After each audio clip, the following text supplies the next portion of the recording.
Hello, everyone. Um, Congratulations, first of all, for being there and competing in the competition. The competition went too well, and results are very neck to neck. We'll be taking a couple of more minutes to before we announce the results for the final for the prelims round. Just to mention, the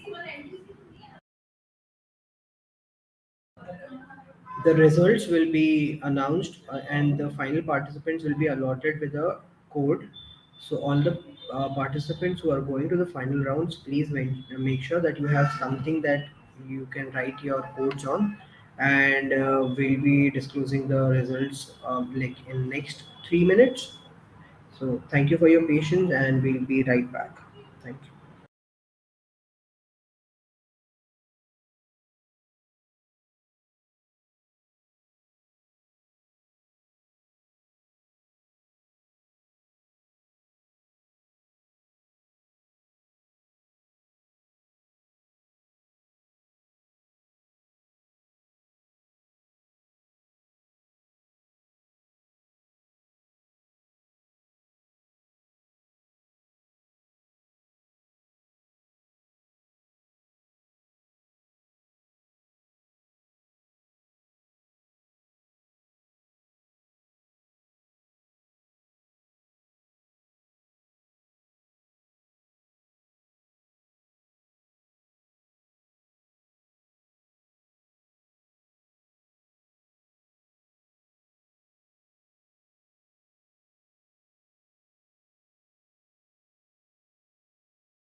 It's slow enough. I'll do what I wanna do. Land use what I wanna do. Fly is what I wanna do. Fly is what I wanna do. LedX.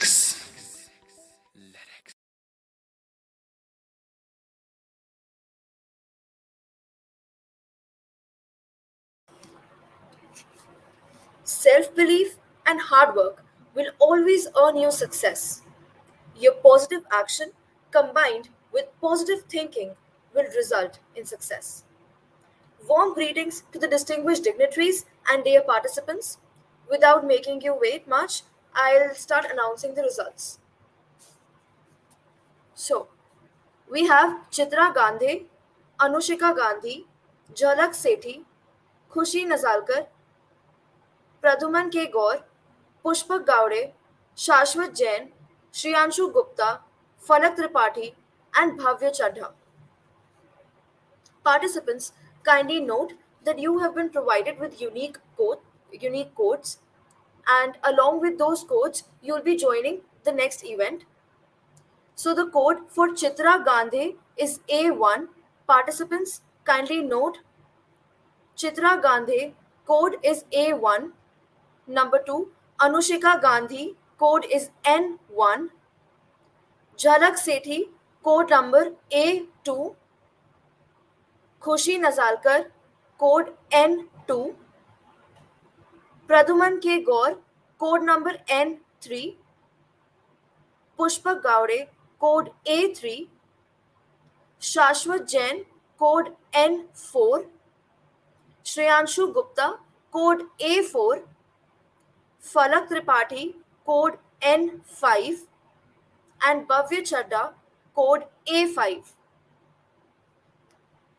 I'll repeat it again. Chitra Gandhi A1, Anushika Gandhi N1, Jhalak Sethi A2, Khushi Nazalkar N2, Praduman K. Gaur N3, Pushpak Gowde A3, Shashwat Jain N4, Shreyanshu Gupta A4, Falak Tripathi N5, and Bhavya Chadda A5.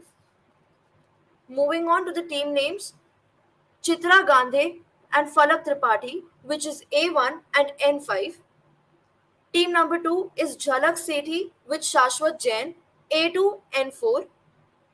Pushpak Gowde with Khushi Nazalkar, A3 N2. Shriyanshu Gupta with Pradhuman K. Kaur, A4 N3. And last team is Bhavya Chadda with Anushika Gandhi, A5 N1. Participants kindly note that there will be a separate judge and a separate moderator for the final round, commencing at the rate 1:30 p.m. sharp. Thank you so much.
Good afternoon, everyone. I'm so sorry for the delay.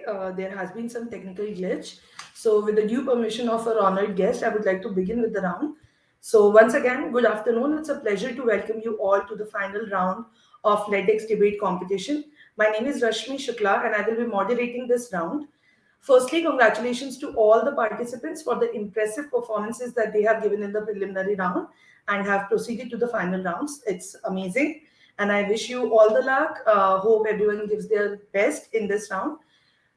With that, I would like to welcome the honored guest of the final round.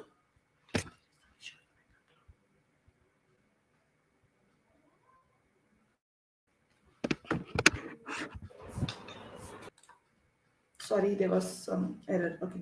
I would like to welcome the honored guest of the final round, Mr. Abdul Hafiz Gandhi.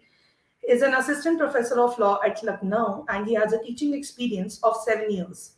He taught at Amity Law School, Faculty of Law JMI, New Delhi, and Unity PG and Law College, where he discharged his teaching and administrative responsibilities as educator and head of the Department of Law. He specializes in constitutional law, law of evidence, local land laws, Muslim law, law of contract, and consumer protection laws. He has done his BA LLB and LLM from Aligarh Muslim University and completed his MPhil from JNU New Delhi on Right to Information Act and the impact of RTI on CIC and judiciary in Delhi under the guidance of Professor Pratiksha Bakshi. He regularly delivers talks and conduct workshops on RTI, consumer protection, and public speaking. He has authored many articles on constitutional law, personal laws, and RTI. He is a public speaker and a regular contributor of opinion pieces to portals like Live Law, First Post, NewsClick, and news18.com. Sir, it is a due pleasure to have you with us, and we are graced by your presence on this occasion. With that, I would like to give a brief of the rules and the format of the round to the participants before we proceed to the final rounds. The first and foremost thing that the participants have to keep in mind is that, unlike the preliminary round, this particular round will be conducted on a one on one debate format. That is to say, the participant will not just be speaking their points, they will also be rebutting the rounds of their opponents. So, the manner in which we have divided the time slots is that the person who is speaking for the motion will go first, will take 3 minutes to make their arguments, after which the person who is speaking against the motion will take 1 minute for rebuttals to counter the points that have been made by the person speaking in affirmative. Once the rebuttal of the opponent is done, the person speaking against the motion will then get the chance to make their point in the next 3 minutes. After which, the person who is speaking for the motion will get 1 minute to rebut their argument. So it's pretty simple. If I keep it very straightforward, one person comes, speaks his point, the opposition person will do the rebuttals. After that, the opposition person will speak their point, and the first person will do the rebuttals. This is the format that we are moving further. The one thing that you have to keep in mind is that you have to keep your cameras on at all times. The time limit is very specific. After 3 minutes, unless the honored judge allows, your mic will be muted automatically. So please do not exceed the time limit. The moderator who is accompanying me as the timekeeper of this round will be giving you sound motions to indicate that yes, your time limit is coming to an end. You need to wrap up within the time limit. It goes for your speakers and for your rebuttals as well. This is the format in which we will be conducting the round. If there is any confusion, please put it in the chat box so that I can answer. If not, then we will be moving further with the rounds. I'll just take a minute to see if there are any questions. Otherwise, we will move further.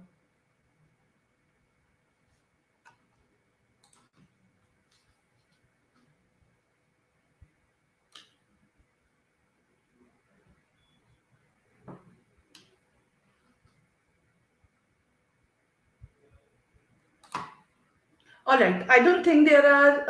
Okay, speaking time is three, and for counter there is one more. Yes, Chitra, it's a 3+1 format. There is 3 minutes of speaking time and 1 minute of rebuttal, so a total of 4 minutes. You will be given the time wrap up sounds 1 minute before you when before your time expires. So at 2 minutes you will be getting the first indication that you have only 1 minute left. That's when you have to finish your arguments. You have to conclude. Nobody will be answering your questions in the rebuttal round, but yes, you can ask questions to your opponent.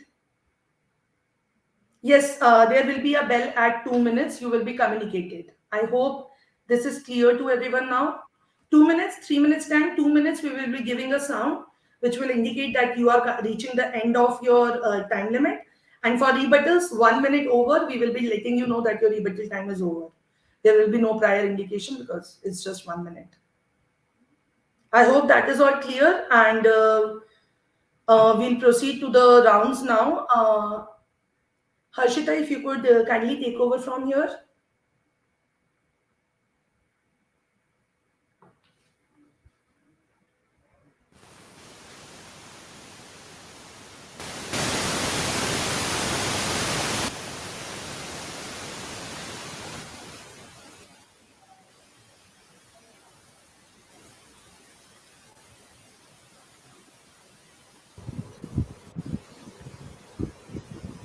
Rashmi, you can announce the name because I can't.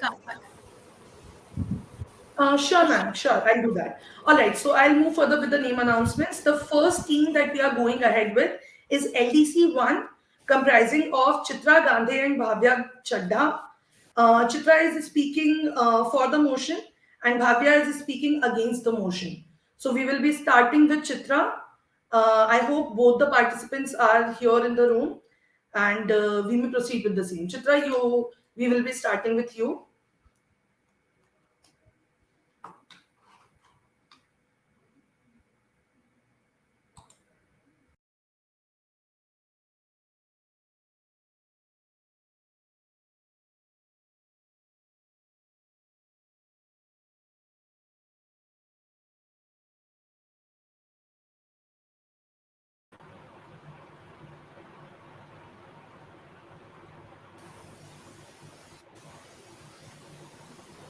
Rishita, can you please close your mic?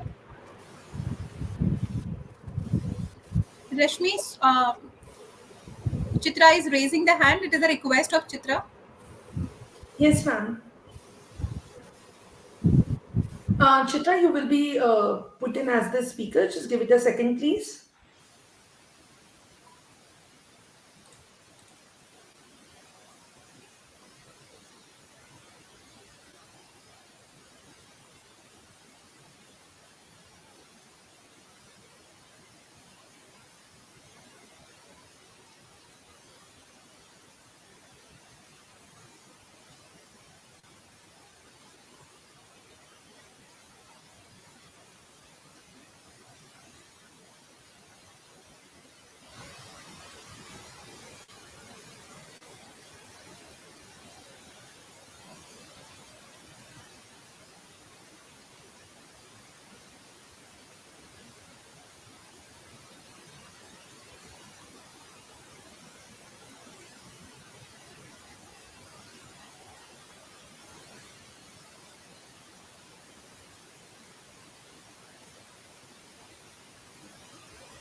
I'm so sorry, Chitra. I'll have to ask you to be patient for like another 2 minutes.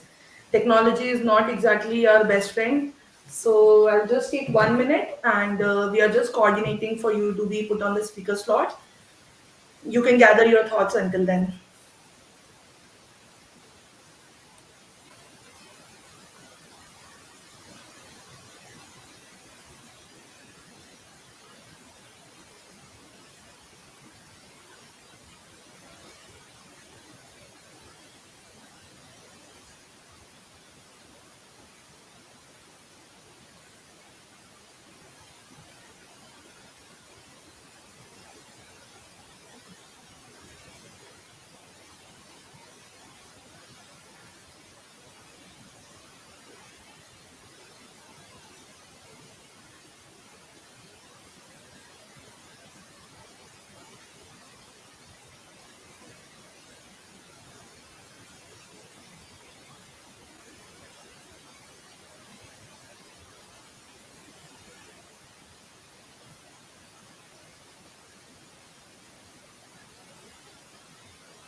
Hello, Chitra. Can you please accept the request that we are sending it to you to become a speaker?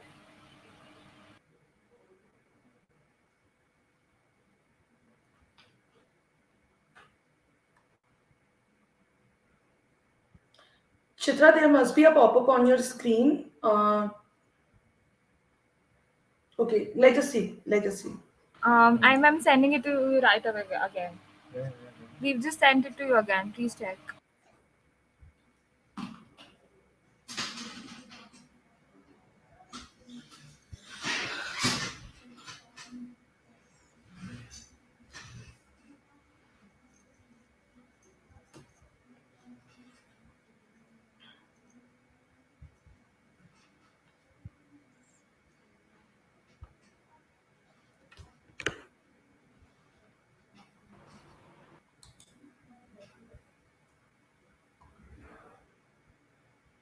Chitra is here on the stage. Hello, am I audible and visible?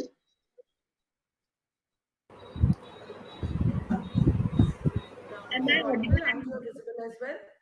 Okay, but I can't see. People will. Yes, I Chitra. can't see myself. Okay, Okay, you okay. are very much visible to us. No worries. Good luck, Chitra. You may start the rounds. The timekeeper will be indicating as to when your time is starting, and then you can initiate with your arguments. All right? No, I didn't understand what. Okay. The timekeeper will indicate when your speaking slot is starting, and after Okay, that, your 3 minutes speaking slot will initiate. Okay. So once okay, the okay, timekeeper lets you know that yes, you can start speaking, Chitra, then you have to initiate. Okay. okay. Then I'll get my counterpoint for after. Yes. After the opponent has already finished. Thank you. Sounds good? Okay. Yeah, All right. Good luck, Chitra. thank you. All right, Chitra, you may start with your speech. You have the floor for 3 minutes. Okay. प्रबुद्ध सदन माननीय अध्यक्ष महोदय, एक बार की बात है, एक गांव में रात को हाथी घुस गया। बारिश के दिन थे तो जमीन पर उसके कदमों के बड़े बड़े निशान पड़ गए। गांव के लोग हैरत में कि आखिर इतना बड़ा पैर किसका है। वे गए अपने जनप्रतिनिधि लाल बुझक्कड़ के पास। लाल बुझक्कड़ था तो अशिक्षित, किंतु था जनप्रतिनिधि। उसने कहा, लाल बुझक्कड़ बूझ के और न बूझे कोय, पैर में चक्की बांध के हिरण कूदा हो। यानी रात को पैर में हिरण ने चक्की बांधी और पूरे गांव में घूमा, उस वजह से इतने बड़े निशान आ गए। सुनने में हास्यास्पद लगता है, किंतु कुछ इसी प्रकार के परिदृश्य भारत में तब देखने मिलते हैं जब चुनाव में खड़े उम्मीदवार बड़ी ही विकट समस्याओं के समाधान कुछ इस प्रकार से निकालते हैं। महोदय, एक और हम बात करते हैं वैश्वीकरण की, आधुनिकीकरण की, भारत को शैक्षणिक हब बनाने की, और दूसरी ओर जनप्रतिनिधियों, कानून के निर्माताओं की शिक्षा के लिए ये उदासीनता। महोदय, आज के प्रस्तावित विषय का विरोध हो ही नहीं सकता। आज मेरे विपक्षी वक्ता केवल न्यूनतम शैक्षणिक योग्यता के अनिवार्य किए जाने का विरोध नहीं कर रहे, वे विरोध कर रहे हैं भारत के सर्वांगीण विकास का।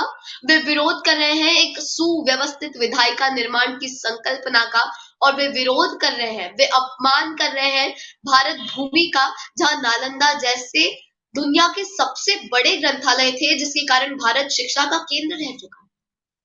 महोदय, तथ्यों में भी नहीं लिखा है, इतिहास में भी कई ऐसे उदाहरण हुए जहां राजा ने अपने अयोग्य अशिक्षित पुत्र को सत्ता न सौंपते हुए शिक्षित, उच्च शिक्षित और विद्वान व्यक्ति को सत्ता सौंपी। महोदय, क्या यह अपवाद नहीं कि जिस देश में हम प्रशासनिक पदों की नियुक्ति के लिए हाथ में दिया लेकर उच्च शिक्षित, विद्वान तथा मेधावी विद्यार्थियों का चुनाव करते हैं, उसी देश में उन्हीं पदों को आदेश देने वाले पदों के लिए शिक्षा की कोई व्यवस्था नहीं। क्या यह अपवाद नहीं कि पढ़ेगा इंडिया तभी तो बढ़ेगा इंडिया जैसे कैंपेन चलाने वाले भारत में नेता अपने शपथ ग्रहण समारोह में अपनी शपथ तक नहीं पढ़ पाते। महोदय, शिक्षा एक वृहद दृष्टिकोण देती है, एक प्रायोगिक समझ देती है, इसलिए शिक्षा अनिवार्य की जानी चाहिए। महोदय, कल को अंगूठा लगे कागजों से फिर और घोटाले ना हो सके, इसलिए चुनाव में न्यूनतम शिक्षा अनिवार्य की जानी चाहिए।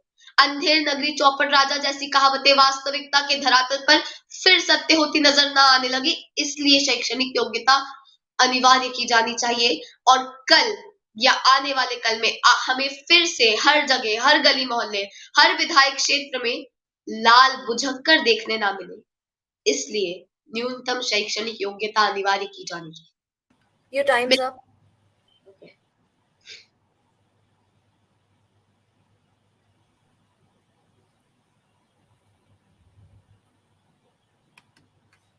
Next, we have Bhavya. Can I see you on the floor?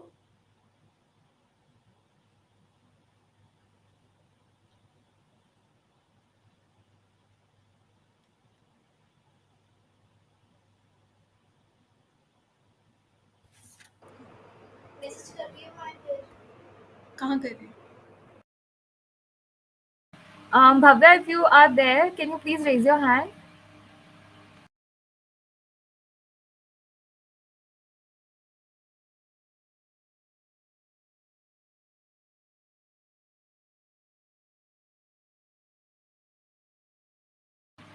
Bhavya is here.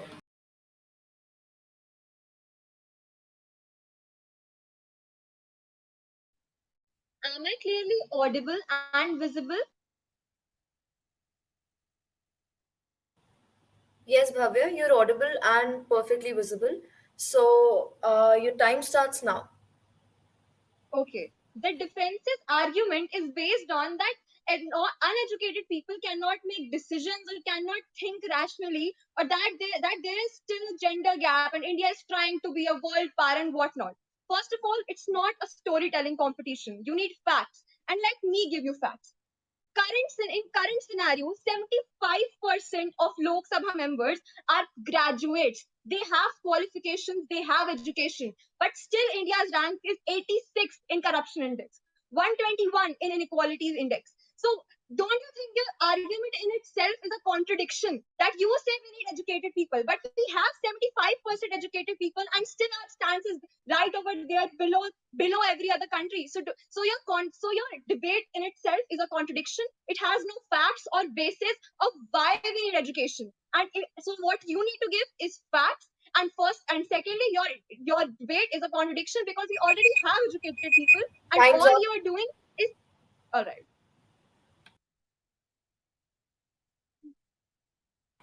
Thank you so much, Bhavya. Now you may take the floor. You have 3 minutes time, starting right now.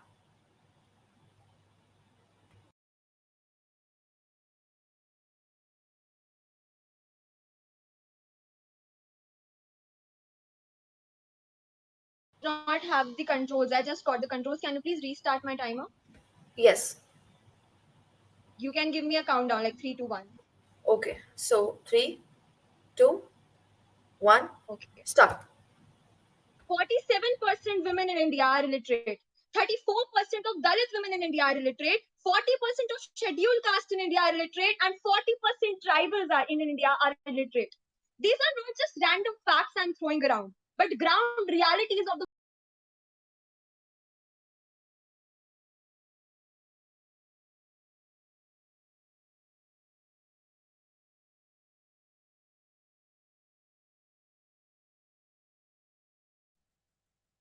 Something happened and my video stopped. Did you see my video stop? Can you start it again?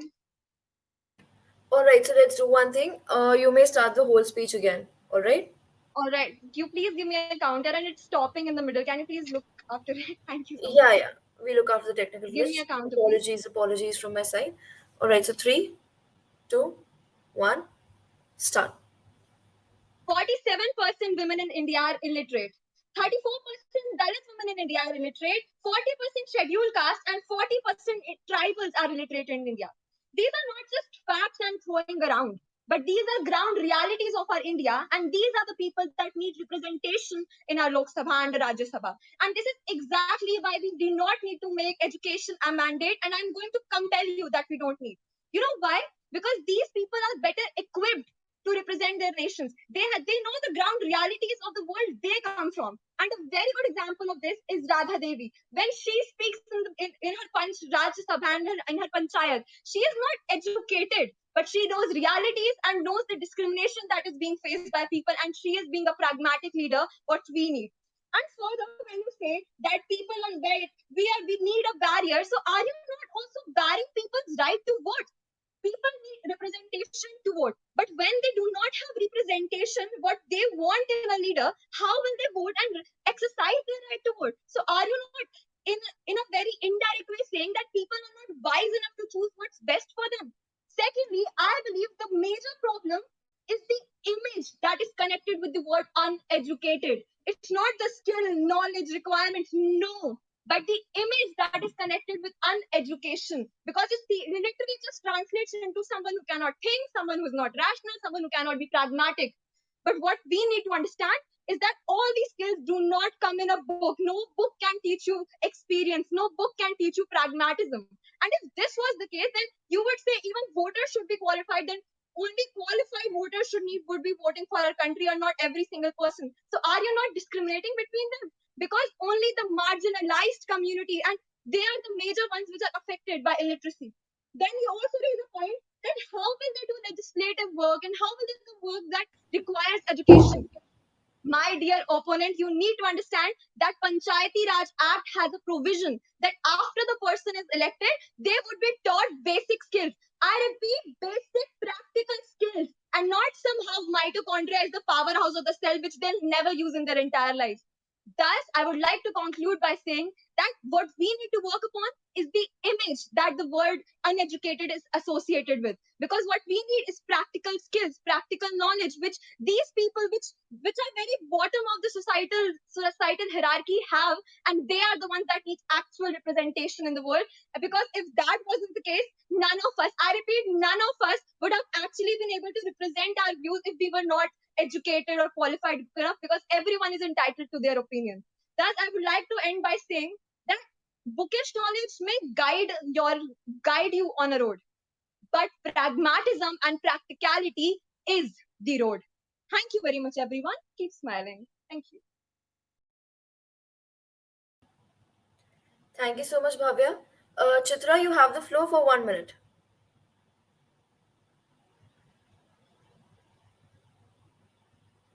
Chitra, are you there?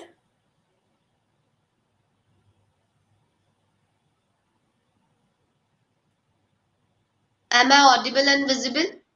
Yes, Chitra, you are perfectly audible and visible. May I start? Yes, you may start now. अभी अभी मेरे विपक्षी वक्ताओं ने देश में कितने अशिक्षित लोगों हैं इसके आंकड़े दिए। तो मैं सिर्फ इतना सवाल करना चाहती हूँ, क्या हम इन 47%, 40% और 38% को 70%, 90% और 100% होते देखना चाहते हैं? मेरे विपक्षी वक्ताओं ने जो उदाहरण दिए, वे उदाहरण उन लोगों के थे जो स्व अध्ययन करते थे। मैंने आज जिरह की है शैक्षणिक योग्यता की, विद्यालय जाने की नहीं। आज की परिस्थिति में गिनती के ऐसे लोग हैं जो विद्यालय नहीं जाते और घर पे स्व अध्ययन करते हैं। लेकिन जब ये कानून बने तब ऐसे कई लोग थे, और इसी कारण आज चुनाव लड़ने के लिए न्यूनतम शैक्षणिक योग्यता अनिवार्य की जाना बहुत जरूरी है। संविधान के तर्कों का भी इन्होंने बात की, संविधान के नियमों की बात की कि हर व्यक्ति समान है। तो ये नियम तब बनाए गए थे तब बहुत लोग घर पे पढ़ाई करते थे। अब परिस्थितियां ऐसी नहीं है, और कालमान परिस्थिति के अनुरूप संविधान में कई संशोधन हुए। तो आज शिक्षा को लेकर यह अट्टहास क्यों, ऐसा दुराग्रह क्यों? ये दुराग्रह बदलने की जरूरत है। मैं उन्हें इतना ही कहूंगी कि तुम्हारे पैरों तले जमीन नहीं, कमाल ये है कि फिर भी तुम्हें यकीन नहीं। मैं इन बेपनाह अंधेरों को सुबह कैसे कहूं, मैं इन नजारों का अंधा तमाशबिन नहीं। धन्यवाद। जय हिंद, जय Bharat.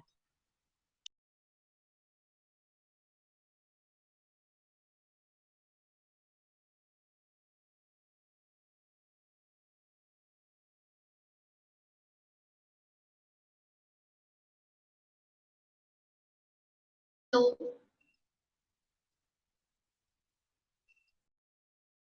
Hello. Hello. Thank you, Chitra. So the name, I yes.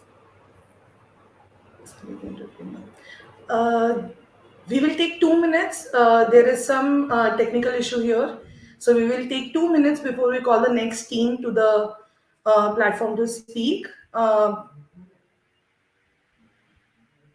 In the meanwhile, I would like to congratulate both the participants who have spoken just now. They have certainly set the bar very high for the rest of the participants, and it's good to see such strong speakers amongst us.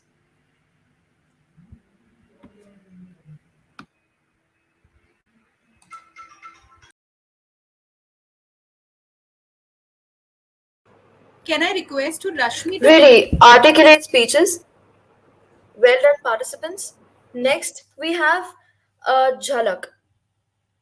Jhalak, you have the floor for 3 minutes. You may start. निर्णायक मंडली, आपसे मैं धन्यवाद कहना चाहूंगी कि आपने मुझे चुना वापस से कहने के लिए। जैसे कि आप सभी जानते हैं, All right, हमारे देश we'll be moving further to the next pair of team that we have, LDC2, comprising of Jhalak Sethi and Shashwat Jain. Jhalak is speaking for the motion, and Shashwat is speaking against the motion. So we will be going first with Jhalak. okay. Shall I start, ma'am?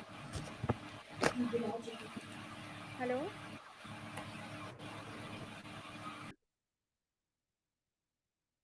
Hello Hello, Jhalak. You have to be a bit loud. Ma'am, आवाज आ रही है मेरी?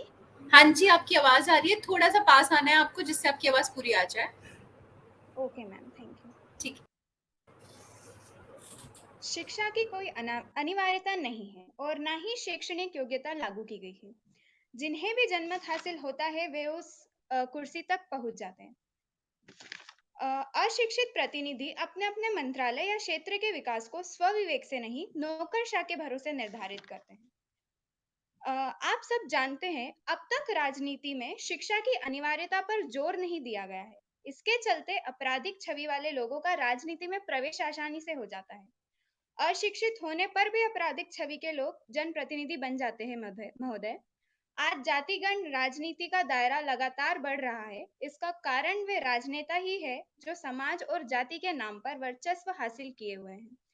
इसके चलते वे अपने क्षेत्र में चुनावी दंगल जीत लेते हैं, जबकि अन्य लोगों को मौका नहीं मिल पाता, जो उनसे कहीं ज्यादा सक्षम भी है एवं शिक्षित भी है। आज का युग तकनीकी युग है। सभी सरकारी या गैर सरकारी कार्यालयों में तकनीक आधारित कार्यों को बढ़ावा दिया जाता है।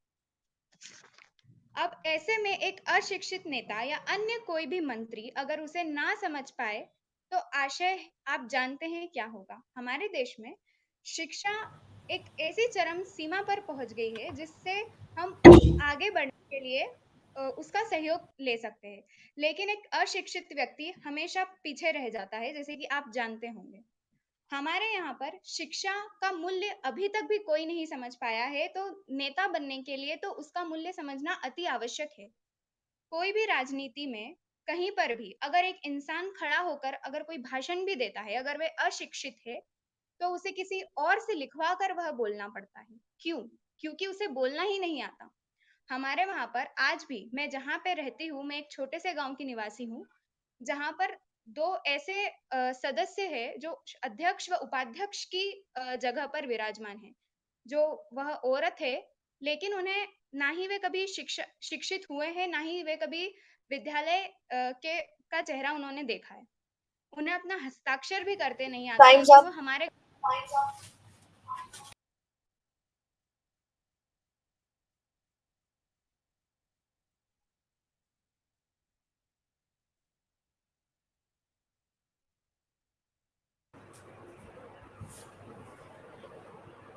Ma'am, Yes.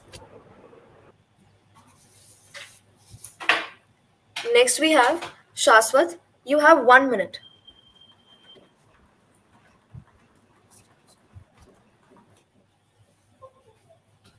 Start. Next we have Shaswat. You have 1 minute.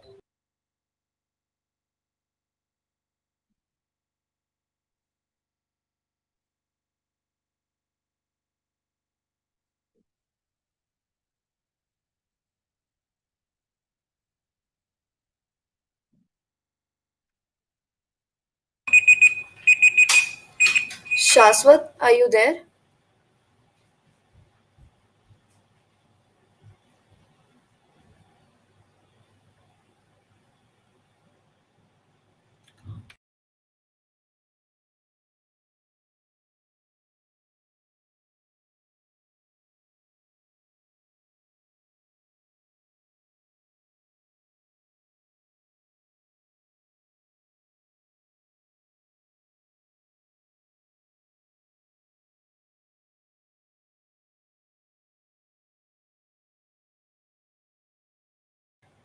All right, Shaswat. So your time starts now.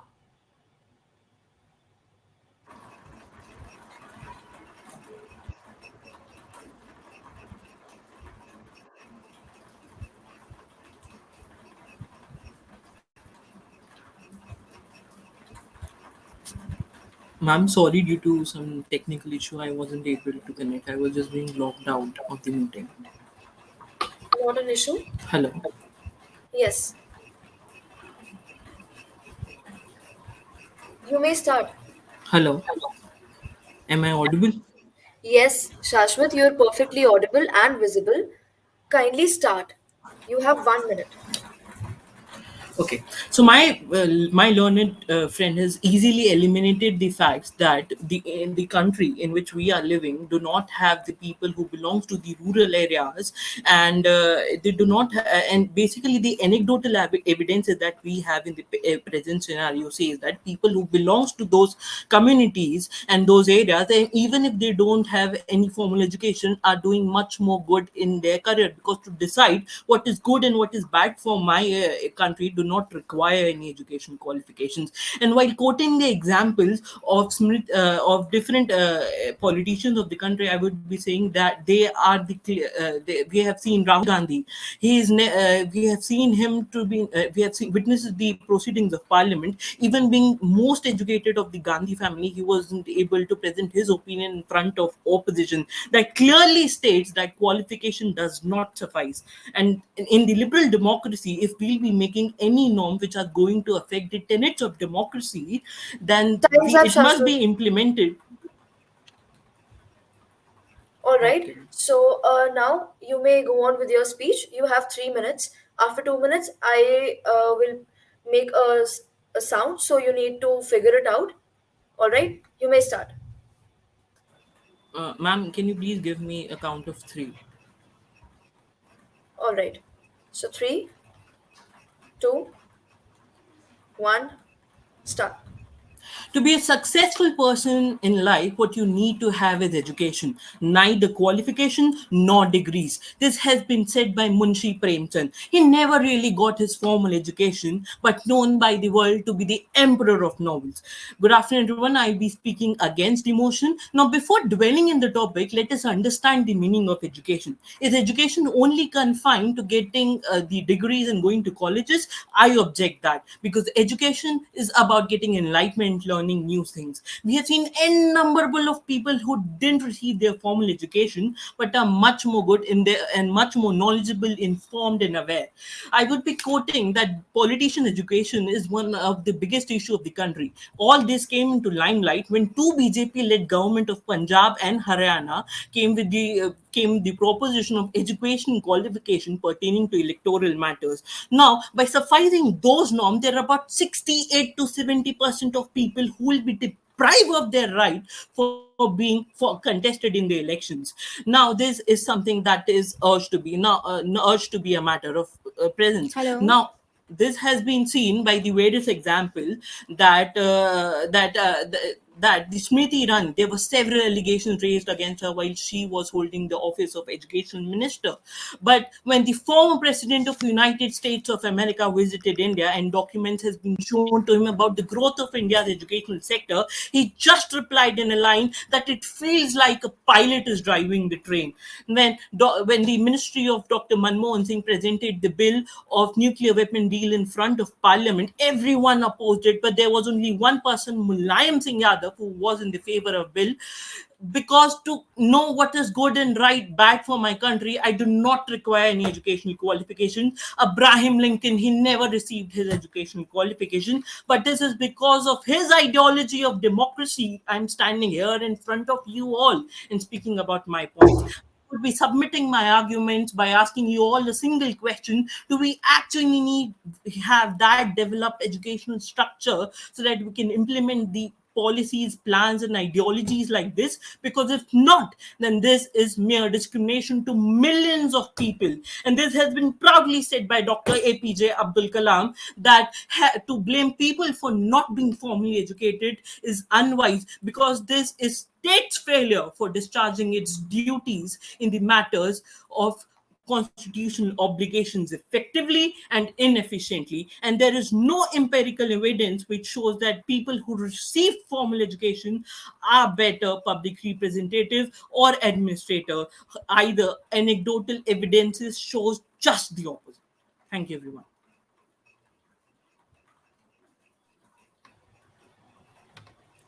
Thank you so much, Shashwat. Now, Jhalak, you have 1 minute.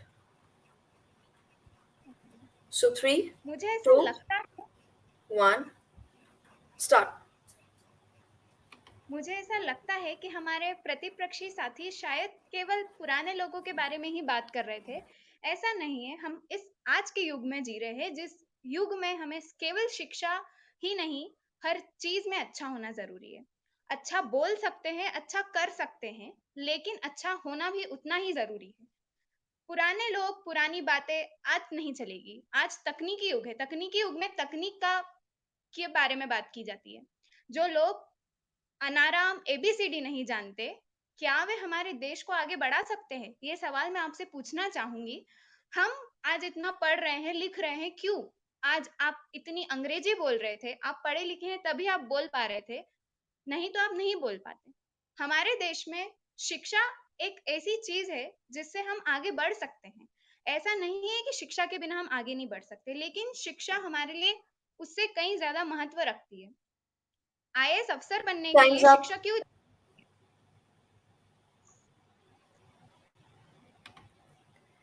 Thank you so much, participants. You both were really declamatory with your words. Keep it up. Next team, we have Pushpak and Khushi. Starting with Pushpak. You have 3 minutes.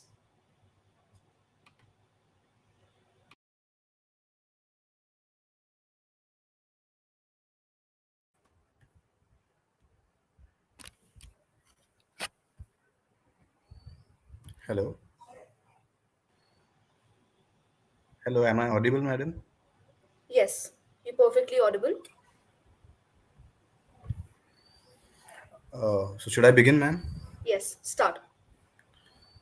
Uh, Previously, as I said, that the speakers, those who oppose the motion, were quick to say that the education certainly does not mean a suitable credential for morality or the righteousness of the politicians that they should certainly try to uphold. But what I find quite ironic is certainly the education is not the criteria for so, but there are examples in business and in every part of the life of society, of Indian society, that we find examples like Bill Gates, who did not go to any particular college, but Microsoft does induce its employees through a particular selection process. Does that mean if Bill Gates hasn't completed a particular standard of education, it means the employees would get the same concession? No, they don't. There are exceptions, but the stats show that education certainly develops more moral values, and opportunities for the people. And politicians, I believe, are a reflection of the society. If the society is currently more educated, the latest generation of the Indians, 95% of them are literates. So I believe the literates certainly have the right to make sure to demand leadership that is equally educated, because certainly if that, of course, education is not the only credential for somebody's morality or for his work driven force. But what I believe is, then there is no other credential, the selection criteria. If education is to be discarded, then the opposition should come up with a particular selection criteria for the leadership matters. That is what I would like to speak and rest here.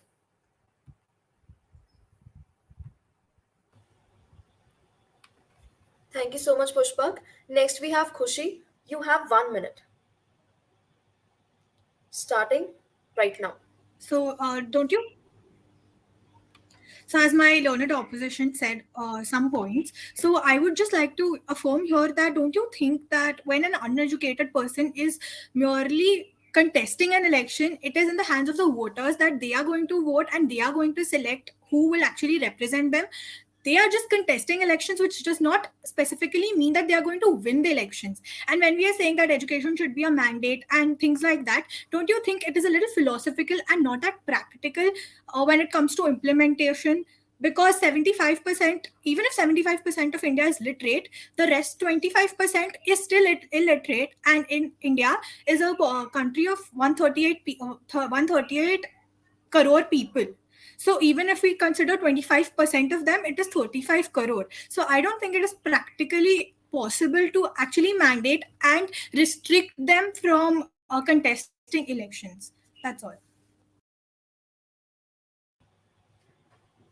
Alright, so you've lapsed your time. Next, Khushi, you may go on. You have 3 minutes. Can you please give me a countdown? Yeah, sure. So, three, two, one, start. Good morning to one and all. Today I will be speaking against the motion. Starting with the basic definition of literacy. Literacy means the ability to read and write. And when one gives a specific exam, they are considered to be educated.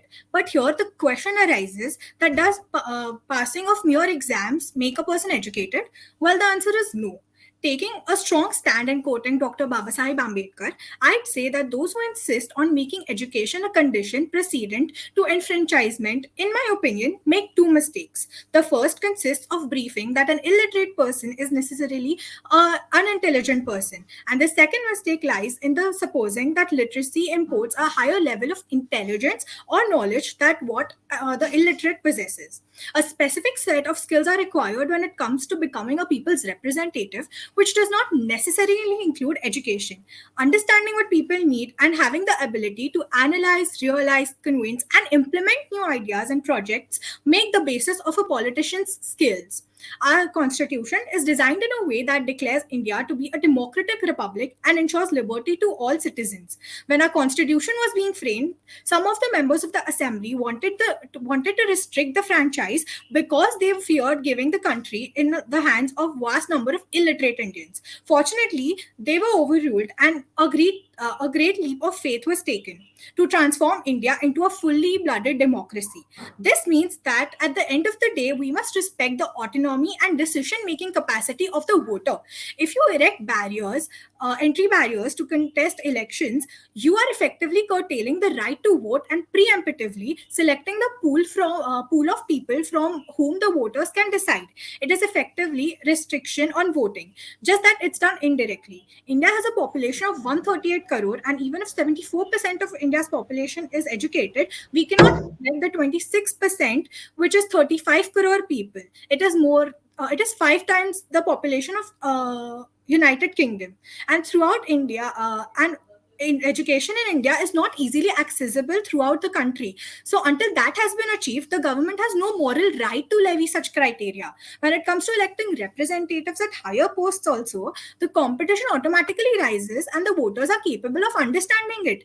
With the current statistics of Lok Sabha, more than 400 MPs are graduates, and it efficiently proves that voters are responsible enough.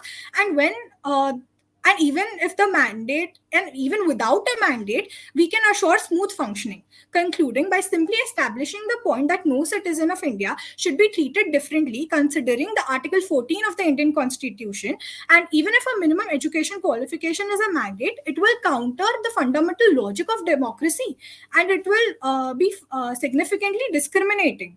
If there is no mandate and an illiterate... Time's up. Can I just take 30 seconds also, 15 seconds, please? If Mr. Gandhi allows, you can. So I just need to conclude. Can I take 10 seconds?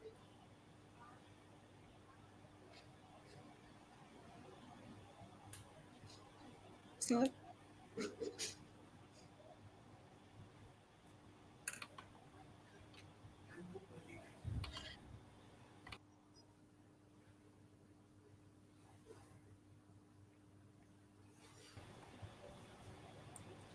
Rashmi ma'am, can we allow her to conclude in 10 seconds? Yes, Ashita, can you please repeat All right, you yourself? may take 10 seconds. Concluding by simply establishing that point that no citizen of India should be treated differently, considering the Article 14. If a minimum education qualification is a mandate, it will counter the fundamental logic of democracy and will be significantly discriminating. If there is no mandate, an illiterate person can contest elections, and it is not compulsory or fixed that he or she will win the election, but only will have an equal opportunity to That's contest. it, ma'am. That's it. I'm so sorry, I cannot give you any more time. I have concluded. Thank All you. right, Pushpak, you have 1 minute. On the count of three, I'll start. 3, 2, 1. Start. First of all, that was a wonderful monologue by my fellow speaker. But I would also like to remind her that the same Dr. Babasaheb Ambedkar that she referred, that she mentioned, was the one who emphasized education to be above all. He was the one who quoted, "Be educated, be organized, and be agitated." So I believe he also had 32 degrees. So keeping the facts aside, I would like to pose a sincere question. The only question: if a sarpanch has to be particularly qualified for a particular term of legislative work, then why doesn't the prime minister of this country has, or the member of parliament has to be qualified to a certain level of educational qualification? The same article 14 can be used to argue that every person who has to be induced to every sector of the life has to go through a particular screening process. So the countering the article 14 is the same phenomenon, that politicians should not be made compulsory to have a particular qualification. By the same article 14, I believe the politician should be made indeed to have a certain educational qualification. Thank you. All right, you've lapsed your time, and you both have been really vocal and firm with your delegations today. I wish you the very best luck. So, next we have Shriyansh and Pradyuman.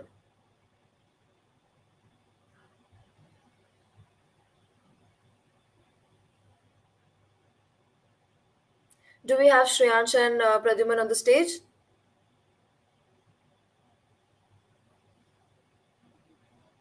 Hello, ma'am. Am I audible?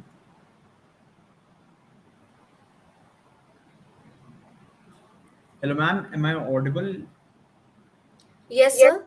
You're perfectly audible and visible. Okay, ma'am.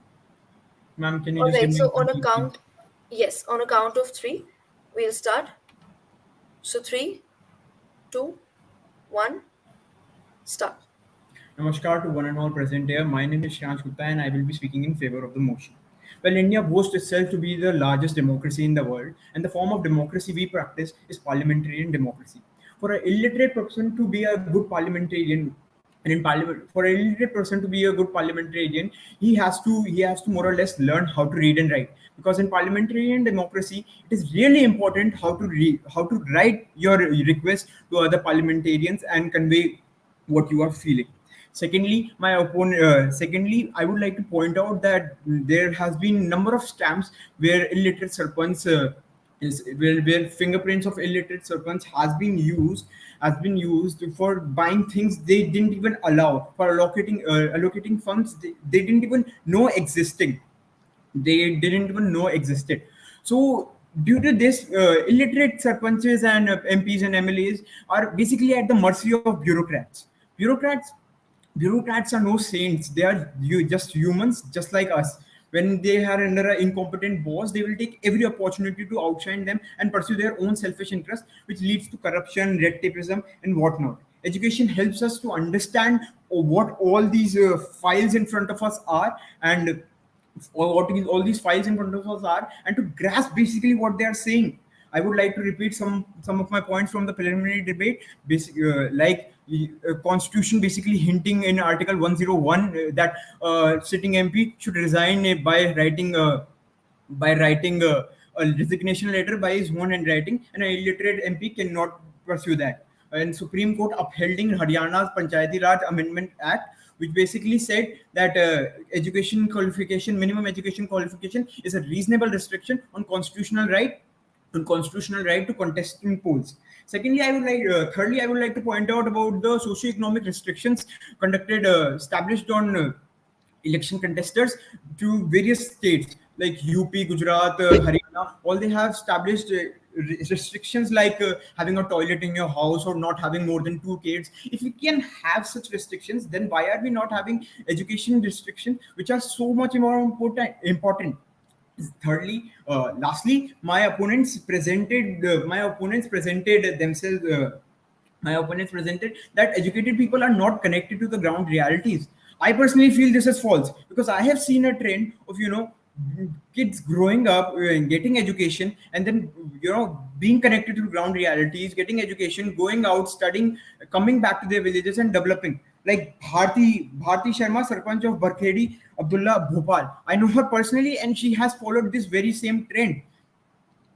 Very same time. Also, I would like to point out about adult literacy programs. Well, political parties are willing to spend lakhs, if not crores of money on Time's politicians. up. Okay, ma'am.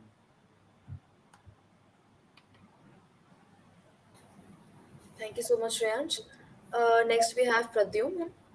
You have 1 minute. Kindly go on. देख के आश्चर्य होता है कि मेरे प्रतिपक्ष वक्ता ने अपने गंभीर वक्तव्य के बीच केवल सवाल उठाए पर कोई जवाब नहीं दिया।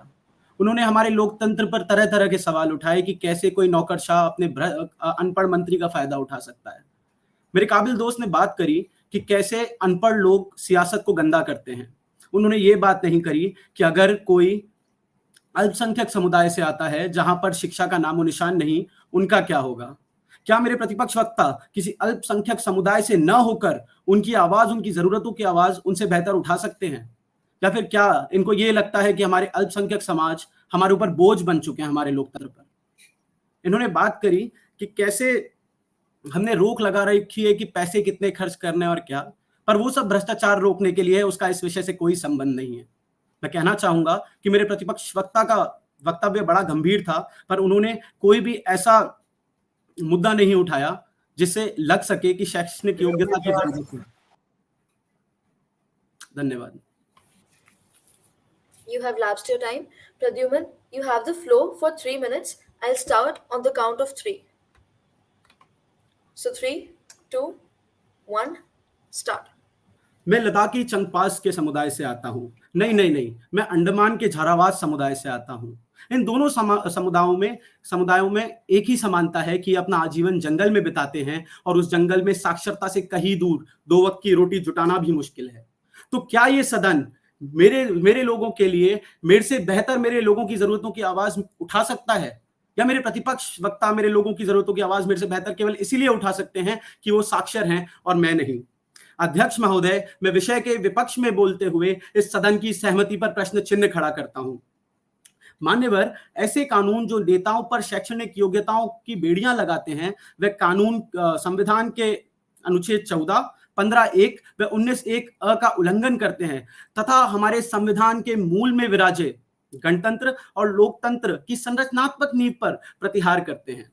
महोदय, चुनावों का मूल उद्देश्य किसी प्रारंभिक परीक्षा के आधार पर सबसे सक्षम या सबसे प्रभावी उम्मीदवारों का चयन करना नहीं है। चुनावों का मूल उद्देश्य लोगों की पसंद को प्रभावी बनाने का है। नतीजन अगर राजनीतिक पदों पर खड़े होने पर रोक लगती है तो वो समान रूप से अपना नेता चुनने के अधिकार पर भी रोक होगी। इसके अलावा अगर प्रतिबंध शैक्षणिक, संपत्ति व कर्ज के आधार पर होने लगी तो हमारे समाज के बिल्कुल पिछड़े हुए वर्ग, उनका दमन होता चला जाएगा और उनका राजनीतिक सत्ता से बहिष्कार होता चला जाएगा और ये सुनिश्चित करेगा कि वो हाशिए पर चढ़ जाए। अध्यक्ष महोदय, पक्ष में दिए जा रहे तर्क इस सरकार की विफलता के तर्क हैं, जमूरों को जिल्लेलाही बना देने वाली जनता की विफलता के तर्क हैं। यह इस व्यवस्था की विफलता के तर्क नहीं है। मान्यवर, एक डिग्री का कागज किसी की तहजीब का निर्धारण या प्रमाण नहीं दे सकता और इतिहास गवाह है ऐसी बातों का जहां पर कुछ तालीमदारों ने इस देश की नैया में भ्रष्टाचार, लोभ, फरेब, हिंसा के छेद किए और वहीं कुछ तथाकथित अशिक्षित लोगों ने इस देश की नैया का खेवैया बन अपने कुशल नेतृत्व के दम से इसे पार लगाया है। इसके उदाहरण हमारे समक्ष बहुत सारे हैं, चाहे वो तमिलनाडु के पूर्व मुख्यमंत्री रहे कामराज जी, जिन्होंने कभी स्कूल विद्यालय का दर्शन नहीं किया पर उन्होंने मिड डे मील योजना और विद्यालय जाना अनिवार्य कराया, चाहे राजस्थान के एक राजसमंद गांव की योजना जहां पर हर बेटी के जन्म पर उत्सव मनाया गया और 101 पौधे लगाए गए, भले ही उन साक्षर अफसरों के फाइलों में बेटी पढ़ाओ बेटी योजनाएं दबी रही होंगी। इसी के अलावा राजस्थान के नागौर के एक गांव में वहां पे एक राधा देवी नाम की औरत जो अशिक्षित थी, जो साक्षर नहीं थी, वह लड़कियों को स्कूल भेजने हेतु उनका काम करती थी, उनके लिए पानी भिजवाती थी ताकि उनके मिड डे मील के लिए विद्यालय में खाना बन सके। मान्यवर, ऐसी योजनाओं को कार्यान्वित करने के लिए यह सुनिश्चित किया जाना चाहिए कि प्रतिनिधि जनता से ही आता है और जनता की नब्ज को पहचानता है। सामाजिक परिवर्तन कभी अफसरों के तानाशाही Time's फरमानों up. से नहीं आ सकते। Just 10 seconds to conclude, please. No, sir, I'm so sorry. We cannot give any more time. Thank you so much. Okay, thank you. Yeah. Shreyansh, Yes, you ma'am. have 1 minute. Ma'am, Kindly you can start. 3, 2, 1. Can you do that? Yeah. Yeah, sure. So 3, 2, 1, start. I would like to tell first of all that there are around 3,000 villages in India which do not have even a single person who is educated. And now we find out that there are more than 600,000 villages in India which have a person who is which have literacy level and literate population. So if you divide both of them, there comes a percentage of 0.83%. So do you think that minuscule minorities like such should should dominate over majority minorities? And I'm not saying let's just leave them to rot. What I'm trying to suggest is that adult literacy programs and political parties are willing to spend crores, if not lakhs, if not crores of money on them. And due to reservation, they have a higher chance of getting forward. So why not use the mixture of both of them to upgrade them to our level rather than rather than to degrade all of us at their level. Thirdly, Shashwant Singh pointed out that Mulayam Singh Yadav was uneducated. Well, he has a master's of art degree, and Pradyuman K. Kaur pointed out sir pointed out कि अगर कर्ज के ऊपर लोगों को चुनाव नहीं लड़ने दिया जाएगा तो क्या होगा. So I Time's would up. like to tell you, insolvent people are not allowed to contest elections. Time's up. Thank you, ma'am. All right. So you both have been quite expressive with your points today. Well done, both the participants. So our last team for today is Palak and Anushika.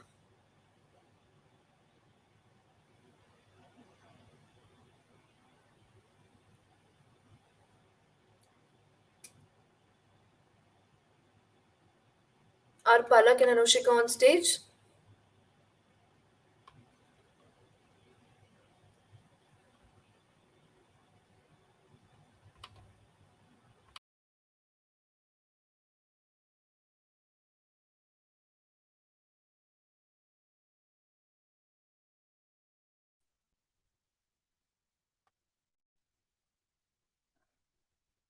Am I visible and audible? Yes, you are perfectly visible and audible. So I'll count down to 3 and then you might start. All right, so 3, 2, 1, go. 1, 2, 10 की नहीं, हर एक की पहचान हूँ. बात कहने की दिशा में एक नया आगाज हूँ. मन और कानों की जगह मस्तिष्क से सुनिए मुझे, क्योंकि मैं अबला नहीं, इस दौर की आवाज हूँ. आदरणीय सदन, श्रद्धेय आभासी मंच और चीर निर्विवेकी निर्णायक गण, मन तो मेरा भी करता है विपक्षी वक्ताओं के साथ भूकंपित, आतंकित, प्रकंपित शब्दों के मकर जाल में लोगों को उलझाऊं. मन तो मेरा भी करता है सच्चाई, ईमानदारी, योग्यता, अनुभव जैसे शब्दों के द्वारा लोगों के मानस पटल पर अंकित हो जाऊं. लेकिन जब मैं आज के दौर के दिग्भ्रमित साथियों को देखती हूँ, जो वैश्विक भूख सर्वेक्षण में देश का 131वां स्थान देखती हूँ और महिला संरक्षण में देश का 137वां स्थान देखती हूँ और बेरोजगारी में विश्व में 86वां स्थान देखती हूँ, तब तर्कों के ही माध्यम से तर्कों का खंडन करने मैं पलक त्रिपाठी सदन के विषय कि क्या भारत में चुनाव में न्यूनतम शैक्षणिक योग्यता अनिवार्य की जानी चाहिए विषय के पक्ष में अपना मत देती हूँ. महोदय, चुनाव लोकतंत्र का आधारभूत क्रियान्वयन अंग है जिसमें जनता अपना नेतृत्व करता चुनती है, पर भारतीय राजनीति की विडंबना तो देखिए कि यहाँ न्यूनतम शैक्षणिक योग्यता निर्धारित ही नहीं की गई है. महोदय, जिस देश में नीति निर्धारक जनता है, क्या जनता ये चाहेगी कि उनका नीति निर्धारक ही चीजों की समझ से परे हो? महोदय, संविधान प्रारूप समिति में जो प्रस्ताव लाया था तब देश की साक्षरता का प्रतिशत केवल 12 था, इसलिए संसद को अधिकार दिए गए कि वह बाद में इसमें सुधार एवं संशोधन कर सके. आज आजादी के 7 दशक बाद भी जब देश द्रुतगामी गति से आगे बढ़ रहा है और बिल्स में संशोधन हो रहे हैं, तो क्यों हम इस अशिक्षा के दंश को झेलें? शिक्षा का आशय दुनिया की समझ से है. शिक्षा और साक्षरता बुनियादी संकेत है एक विकसित समाज के, और यहाँ साक्षरता से आशय केवल उपाधि से नहीं, विपक्षी वक्ता, केवल उपाधि से नहीं, इसका आशय आधुनिकीकरण, नवाचार, समाज, अर्थव्यवस्था, ग्रामीण परिवेश, अंतरराष्ट्रीय संबंध और लोगों के विकास से है. इसके बारे में सामाजिक राय विकसित करने से है. मैं ये पूछना चाहती हूँ, जिस देश में 75% जनता साक्षर है, जिस देश में शिक्षित बेरोजगार 16.5% है, क्या यह जनता के साथ बेईमानी नहीं होगी कि वह इस अशिक्षित व्यक्ति को अपना नीति निर्माता बना दे? महोदय, मैं पूछना चाहती हूँ सदन से सवाल कि क्या यह जनता के भावनाओं पर कुठाराघात नहीं होगा अगर एक नवी फेल व्यक्ति चिकित्सक की मानक उपाधि प्रदान करे? क्या यह अंधेरी नगरी चौपट राजा को चरितार्थ नहीं करता? महोदय, मध्य प्रदेश के एक छोटे से गांव के शिक्षित सरपंच के द्वारा एक ऐसा ठोस निस्तारण का मॉडल बनाया गया जिससे उसने 60 लाख अपने गांव के लिए जमा किए। मैं ये नहीं कहती अशिक्षित व्यक्ति सही काम नहीं कर सकता, पर शिक्षा को ही सर्वांगीण विकास का एक मापक पैमाना बनाया गया है और शिक्षा ही व्यक्ति का सर्वांगीण विकास के साथ साथ किसी विषय के प्रति अपने राय व्यक्त करने के बारे में हमें क्षमता देती है। महोदय, जिस देश में Time's up.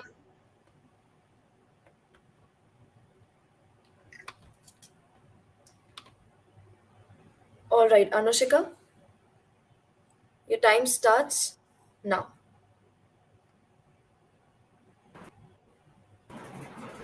A very good morning to everyone. I would like to contradict my worthy opponent by saying that she only gave the sorry she only is told us about the problems that we face in the country but not the solutions. She simply told us that the problems that we face are just because of the illiteracy in the country, but that is not the case. And she discussed about the discrimination that the people face because of people will face if an illiterate will be given a position. But the people, India is a secular country and people have different ideas and mindsets and different problems in the country. So we need a leader who understands the country and the people and helps sympathize with them and help them with their respective problems, not somebody who's extremely educated but can't understand their problems and help them with a solution. Time's up.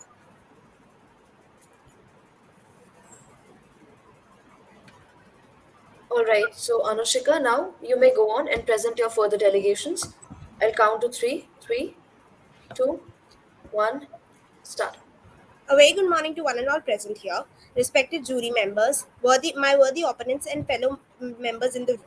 Today, I, Anushika Gandhi, am here to speak against the motion minimum education qualification should be made mandatory to conduct elections in India. India, as you know, has a very low literacy rate and still elects its representative through the process of elections and democratically. But there is no evidence that demonstrates that the people with a formal education are better as elected representatives than those without with one.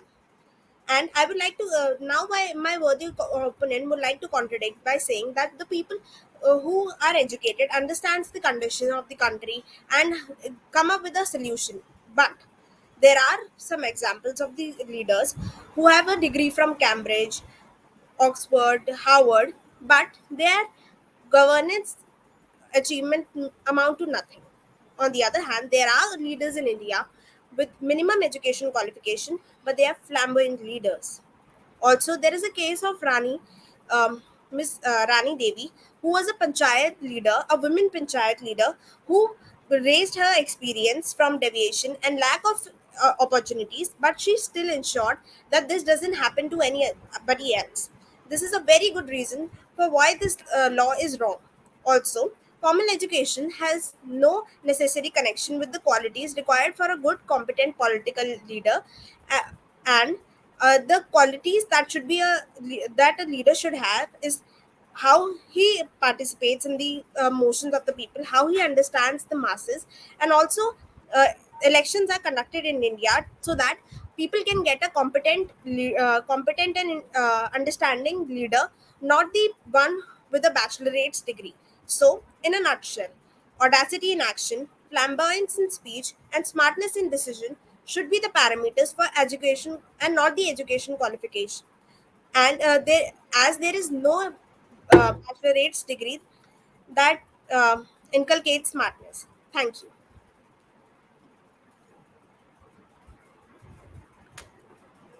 All right, thank you so much. Next, Palak. Yes, you have 1 minute and your time starts now.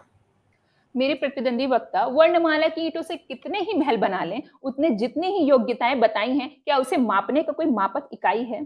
क्या कोई ऐसा तरीका है जैसे किसी व्यक्ति को देखकर हम बता सके कि यह अच्छा काम करेगा या समझ सकेगा या कुछ कर सकेगा? क्या कुछ ऐसा है कि सामान्य अध्ययन 4 नैतिकता का पेपर होता हो और उसके द्वारा हम किसी प्रतिनिधि को चुन सके? सिर्फ शिक्षा ही एक ऐसा तरीका है जिससे हम ये समझ सकते हैं कि व्यक्ति का सर्वांगीण विकास हुआ है और यह केवल उपाधिजनित शिक्षा की बात नहीं हो रही है, यह शैक्षणिक योग्यता की बात हो रही है जिससे आपका समग्र विकास हो और आप देश के लिए कुछ करने में सक्षम हो। धन्यवाद।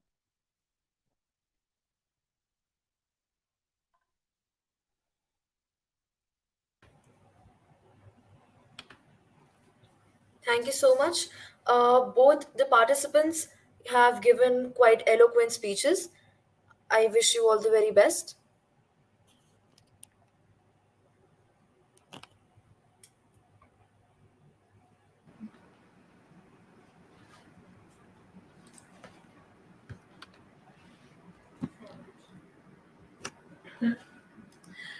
Thank you so much, Harshita, for handling the ceremony so well, the entire round, and all the participants. They have given their best shot. It was really amazing to hear you all, and honestly, I am, blown away by all the arguments that you people have given. So very well done. I think you all have given a very brilliant performance here. And let's see who has been the winner today. We will be proceeding to the validity ceremony in the next 10 minutes. So in the next 10 minutes, we will be proceeding to the validity ceremony. I hope I request all the participants to kindly remain over here as well. And our honored guest of the ceremony will be joining us soon enough. So in the next 10 minutes, we will proceed with the validity ceremony. Thank you so much.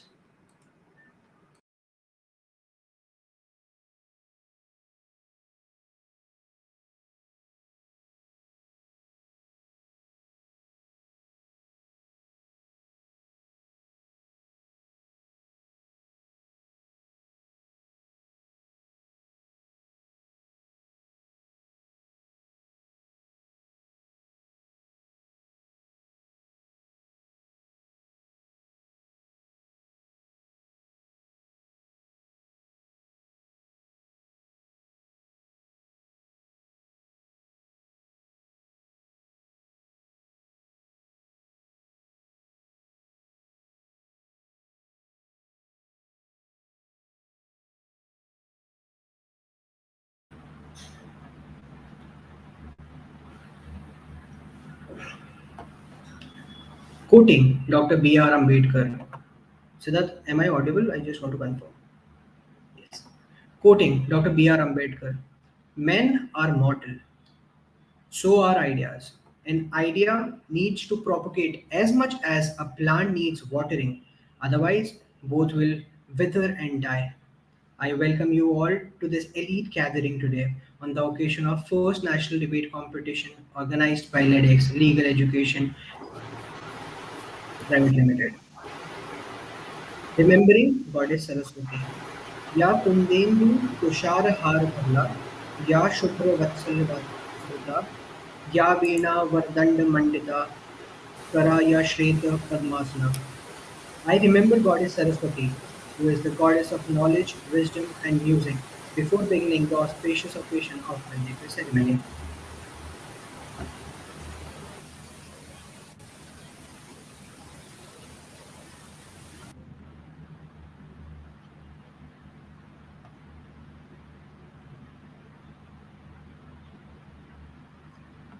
Become the leader that people would follow voluntarily, even if you have no title or position.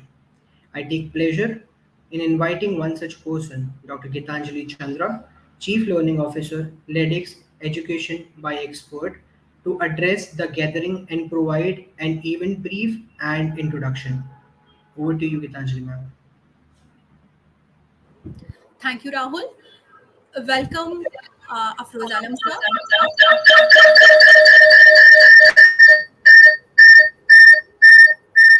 Social media इसमें most popular speaker social media Hello, am I audible? Hello. Yes, ma'am. Loud and clear. Okay. So welcome again, Afroz Alam sir, Abdul Hafiz sir. So Today, management of the LedX has organized this event of debate competition. This debate competition is the second competition which we had organized. We have new organization. It's the legal education by expert. LedX is actually we have started with the vision of making an ecosystem for the legal fraternity. So the experts by India, its own legal learning platform, and changing the way legal education is taught, delivered, and utilized. Our expertise across the vast countries and sectors covers very nuances, needs, and constantly evolving legal, regulatory, and business environment. LEDX is legal education through app-based learning, online professional and student community, and course delivery beyond the traditional education system through a single platform, making legal education easily accessible to worldwide. We at LEDX firmly believe that in the coming years, the education and the methodology will evolve and change drastically.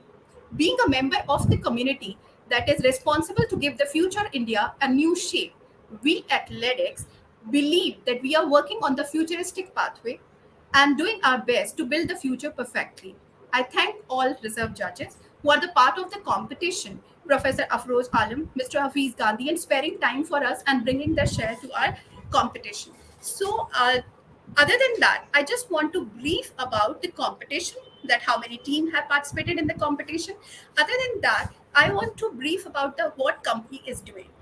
It's a edutech which is actually have we have identified five C for the success: the competition, the courses, the community, and the classrooms. So the live classes, we are organizing a live classes for our platform. We have the course like niche courses, like we have the courses like maritime law, we have the courses like blockchain, cryptocurrency, and different legal luminaries from the uh, around India and from different universities and the colleges have participated and delivered lectures on our platform and recording the lectures for us.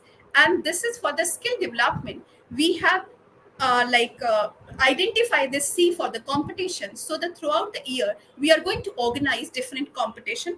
So as I mentioned about the block competition we already had, now we have the competition related to the parliamentary debate is coming up, and the moot court, client counseling, and other competition.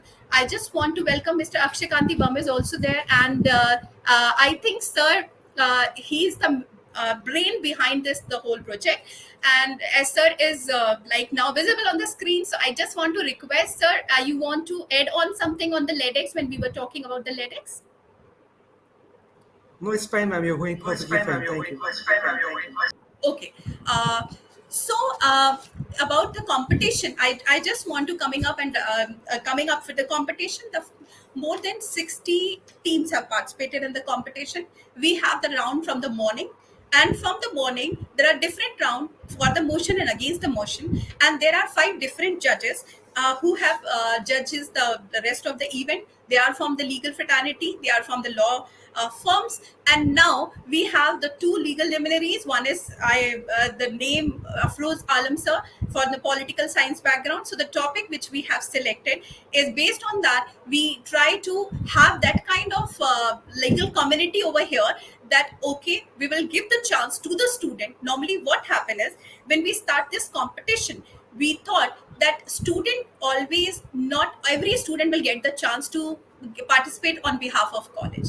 So the idea and the objective behind this competition is that we will give the chance to each and every student from the legal fraternity as well as the community society, that those who want to participate. That's why we made the topic very generic, in the sense that political science students, psychology students have also participated. So we have, from the morning we have a very good deliberation. Students are well prepared. Student has raised the point which actually in Hindi and English, this is they had deliberate on English and Hindi both, and they have actually contributed some of the things which we can take forward for this competition. So thank you from my side. Over to Anchor, and I wish and congratulate all those who have participated in the competition, and let the best will win. Congratulations once again, and thank you. Over to Rahul. Thank you so much, ma'am. Um, Introducing our guest and judge for the finale round. Mr. Abdul Hafiz Gandhi.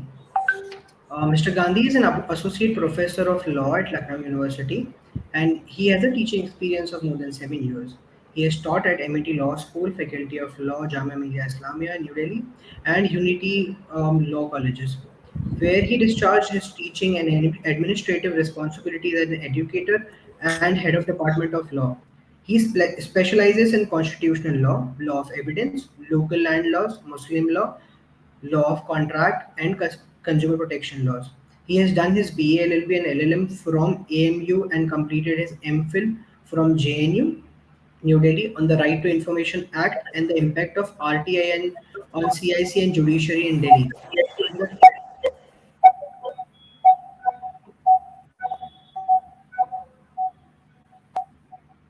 under his guidance of Professor Pratiksha Bakshi, he regularly delivers talks and conducts workshops on RTI, consumer protection, and public speaking. He is an author. He has authored many articles on constitutional law, public personal laws, RTI. He is a public speaker and regular contributor on opinion pieces to portals like Live Law, First Post, NewsClick, and News at 18. So it is also the former president of the Student Union of Aligarh Muslim University and is a national spokesperson for Samajwadi Party in India. Without doing any further delay, I would request Hafiz sir to take the motion, brief us, enlighten us with his words of wisdom, and over to you, sir. Okay. So am I audible? Perfectly audible, sir. Perfectly audible. Okay. At the very outset, I would like to thank uh, Professor Gitanjali Chandraji that she invited me to judge the final round of LedX debate. And I would also thank Mr. Akshay Kanti Bam, who is the founder and CEO of LedX. Uh, Let me say this with frankness that when I was judging the 10 speakers they speakers they were put in very well. They were outstanding, and some speakers they were well prepared and they were point of view from both the sides. Where some of these were putting their arguments with facts and figures. Some of the speakers I found that they were reading from the papers. I think that is something which is lacking in the speakers, because when you are prepared, you should not read from the papers, and that will leave not a good impression on the audience. So when you speak, you should come prepared. I would say that most of the speakers they were prepared, but I found one or two speakers who were reading from the script.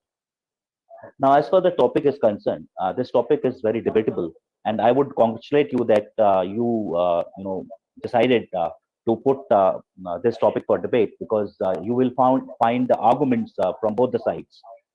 There will be some people who will say that yes, education is the minimum. Education should be the minimum qualification, and there are other people who would say that no, education cannot be made the minimum qualification for contesting elections, etc. Now,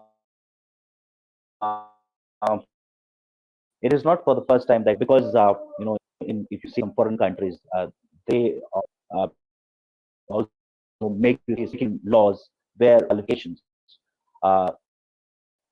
We have instances in history where people who were poor people, they were only allowed to vote, and later on, as we progressed in history, uh, and we moved towards modern concept of democracy, we removed those restrictions, and we allowed everybody to vote in the election and everybody to contest. But still there are certain restrictions we find when right to vote is there. Now, as far as today's topic is concerned, I would say that there is no evidence to connect formal education with the with quality of decision making. So you do not have the evidence based data which shows that your decision making improves when you get formal education. So there may be people who are illiterate but they are good decision makers, and on the contrary, you may be having being educated people who cannot, make decisions. So there is no connection between the formal education and decision making. So I say that when it comes to politics, the main thing is decision making, whether you have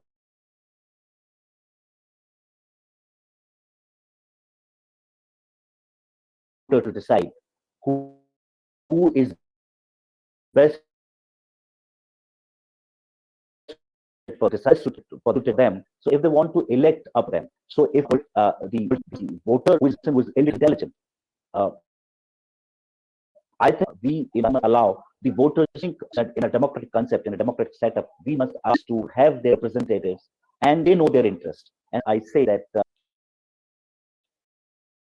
also representation here also representation when it comes to when we there's no relation and through the link between education and democracy, the quality of relatives we have.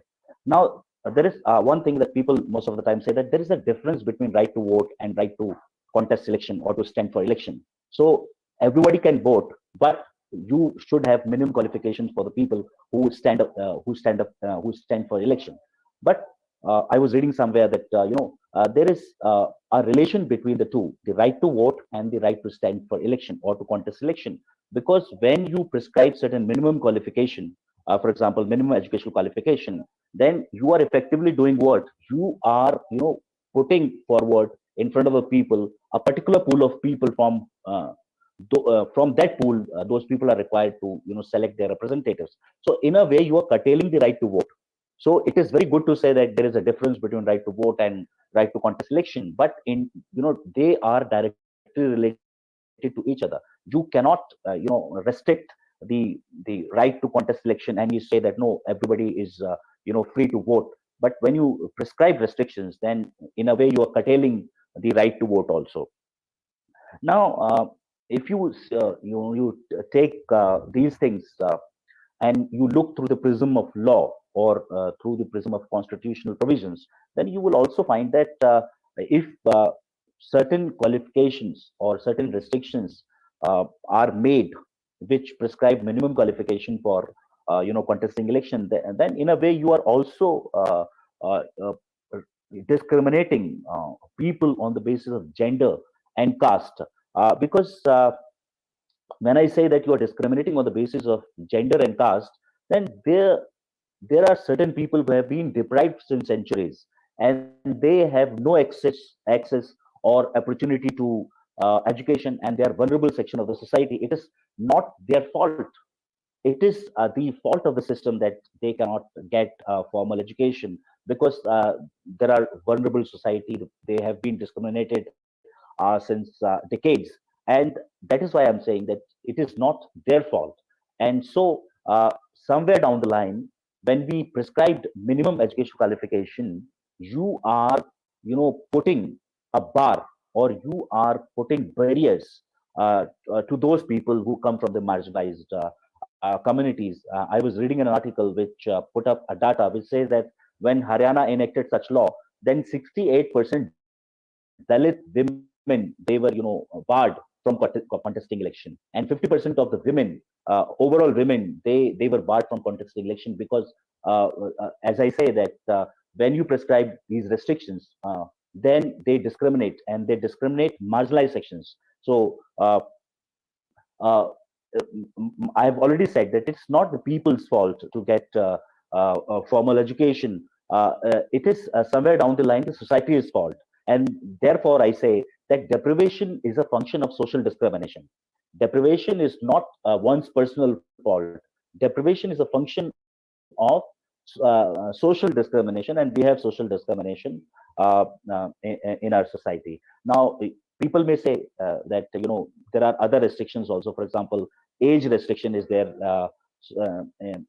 as far as people's right to contest election is concerned, because somewhere you have 21 years, somewhere you have 25 years, etc., etc. Now, this is very different from prescribing minimum educational qualification, because as I said that education or people are not formally educated because of the discrimination they are facing since centuries. and discrimination is the social function. Now, contrary to that, age restriction is a function of this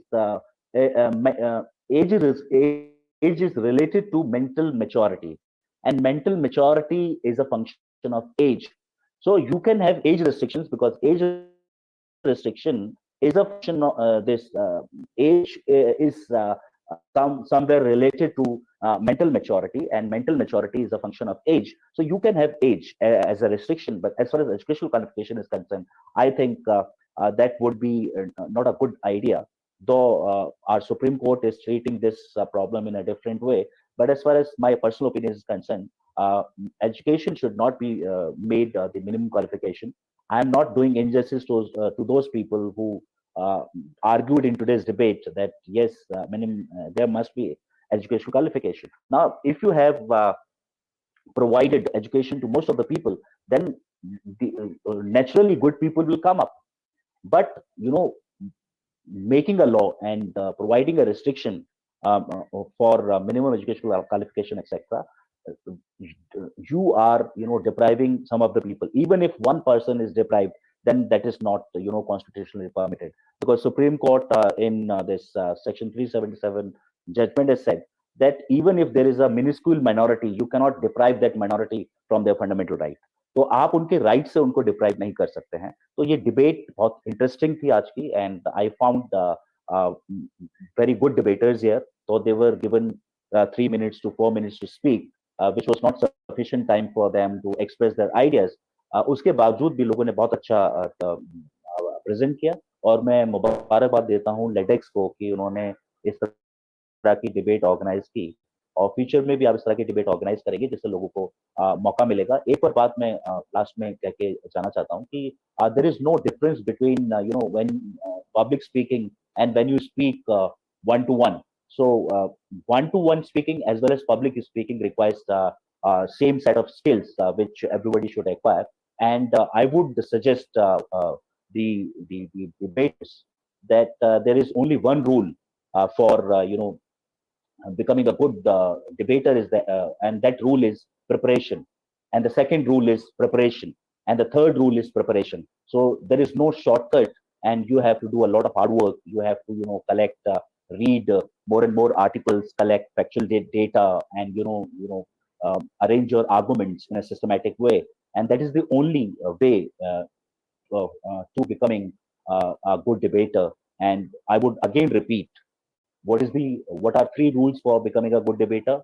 Preparation, preparation, and preparation. So in the last, I would thank the organizers that they invited me to judge today's final round, and I performed my duty with sincerity, and I wish good luck to those whose names will be announced as winners or runner up, etc. Thank you very much. Thank you so much, sir, for your due consideration. We are very happy to have you here, and we hope to receive your support in the future as well. It said, a good education can change anyone. A great teacher can change everything. Introducing our guest for the Validity Ceremony, Professor Afroz Alam. Professor Alam is presently serving as the Professor and Head of Department of Political Science, Maulana Azad National Urdu University in Hyderabad. Sir is also the Director of Center for the Study of Social Exclusion and Inclusive Policy, a research center established by the Government of India in 2017. Sir regularly writes research papers and opinion articles, concept and policy papers on contemporary political and governance issues, electoral politics, and minority rights in journals, newspapers, and online portals of repute, including the Tribune, the Deccan Chronicles, Asian Age, the Statesman, the Times of India, Deccan Herald, and many more. In the sir, sorry, the conversation, the citizen, and economics and weekly political weekly. In the name of Muslim and electoral politics in India are his forthcoming books with Routledge and Orient Black Swan. Sir is an associate with the foundation of three law schools in India, namely KIIT Law Schools Bhubaneswar, National Law University Odisha, and Global Law School. He is credited with many initiatives in these institutions, including innovative teaching, administration, curriculum design, talk series, research activity through specialized centers, policy formulation, outreach programs, etc. I take pride to invite Professor Afroz Alam to address the gathering and shower us with his inspiring word.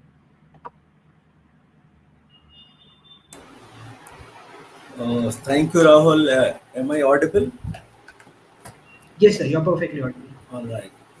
So it's certainly an opportunity to be a part of a team who has vision for new education or new style of imparting educations.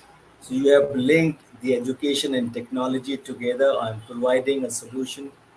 Many thanks. Let me first thank, in fact, Akshay Kanti, Gitanjali, Chandra, Rashmi Shukla, who was the person asking me to do and share my opinion here.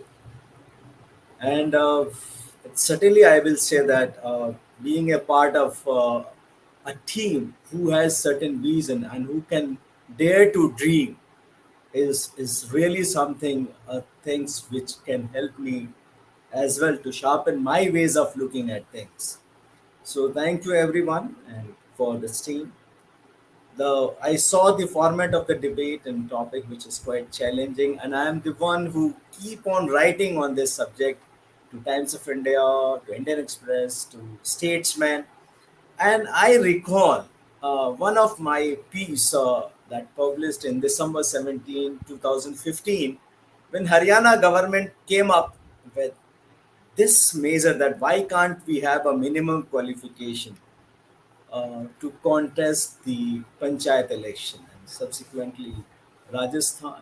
These kind of things that adding minimum qualifications are there with many governments. Not only minimum educations, there are many things are being added as a pre-qualification to contest. For example, if you are having a toilet at home, only then you can contest the elections. Then two-child norms were also been a pre-qualifications. Similarly, if you have paid electricity bill, only then you can contest the elections. So there are many measures which the state legislature and the parliament came up with certain idea in their mind. And in some ways, Abdul Hafiz Gandhi was saying that even Supreme Court came up with certain opinion. I will come to this topic later on. But I have my 2 cents for the future debaters. I used to debate when I was the university student. I was the winner national level, winner state level, at the university level. So we had so many rules and so many people coming up, giving up their advices that you do this, you do that. There are no quick solutions. Debating is a natural qualities, and at the same time, it is an art to learn. So you are born as a debater and you have learned as a debater. So you can shape up as well while being as a debater. But for me, the most essential quality of a debater is to have a critical thinking approach. If you are not having critical thinking in your ways of looking at things, you will not be able to recognize the problem in the stated point of debate. So you have to recognize the problem, you have to find a workable means for making a solution. And similarly, then you have to gather relevant and pertinent information relating with your topic, then recognize unstated assumptions. Is there any manipulation involved in the facts or informations offered anywhere?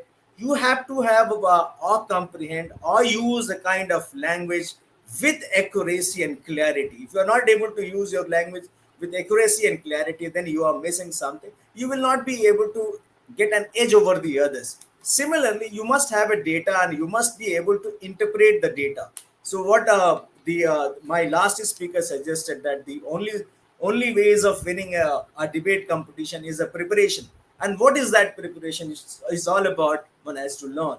You must at the same time appraise the evidence, whatever evidences, whatever the arguments, whatever data you have gathered. You must appraise them, you must evaluate all those things, whether it is right, whether it is worth using those statement, facts, argument, because the time is very short, and in a very short period of time you have to make a mark, you have to make your presence felt by your argument, and you are not here to indulge into any kind of struggle. You are here to win an argument. You must learn how to structure an argument. That is most important.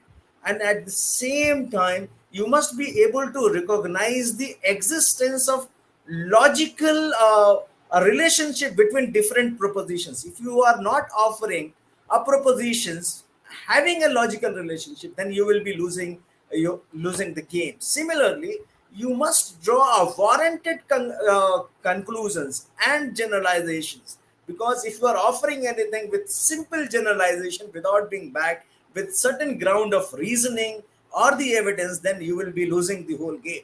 Similarly, you have to put to the test of those generalization and reaching at the conclusions to which you are arriving at. So those are very, very important thing. And then you have to reconstruct your patterns of belief on this basis of wide experiences. So you have to go and search it. It's not like that any facts you have got somewhere from internet, from any books, and you will make use of it. You must verify it. Otherwise, the opponents will simply point it out and win the whole debate. So you have to render an accurate judgments about specific things, and you must have a qualities in everyday life. That is the most important thing. If you are not coming out with critical thinking approach, and critical thinking as an is a skill to learn, you have to have an argument, not merely an argument but a powerful argument and powerful points, and that could be done only when you are gifted with, or you have worked hard in exploring and verifying the arguments, propositions, facts you are using against the opponent. So you must learn that, and those are very important. So for me, having a critical thinking or developing in oneself a critical thinking is most relevant criteria to be built up to be a best debater.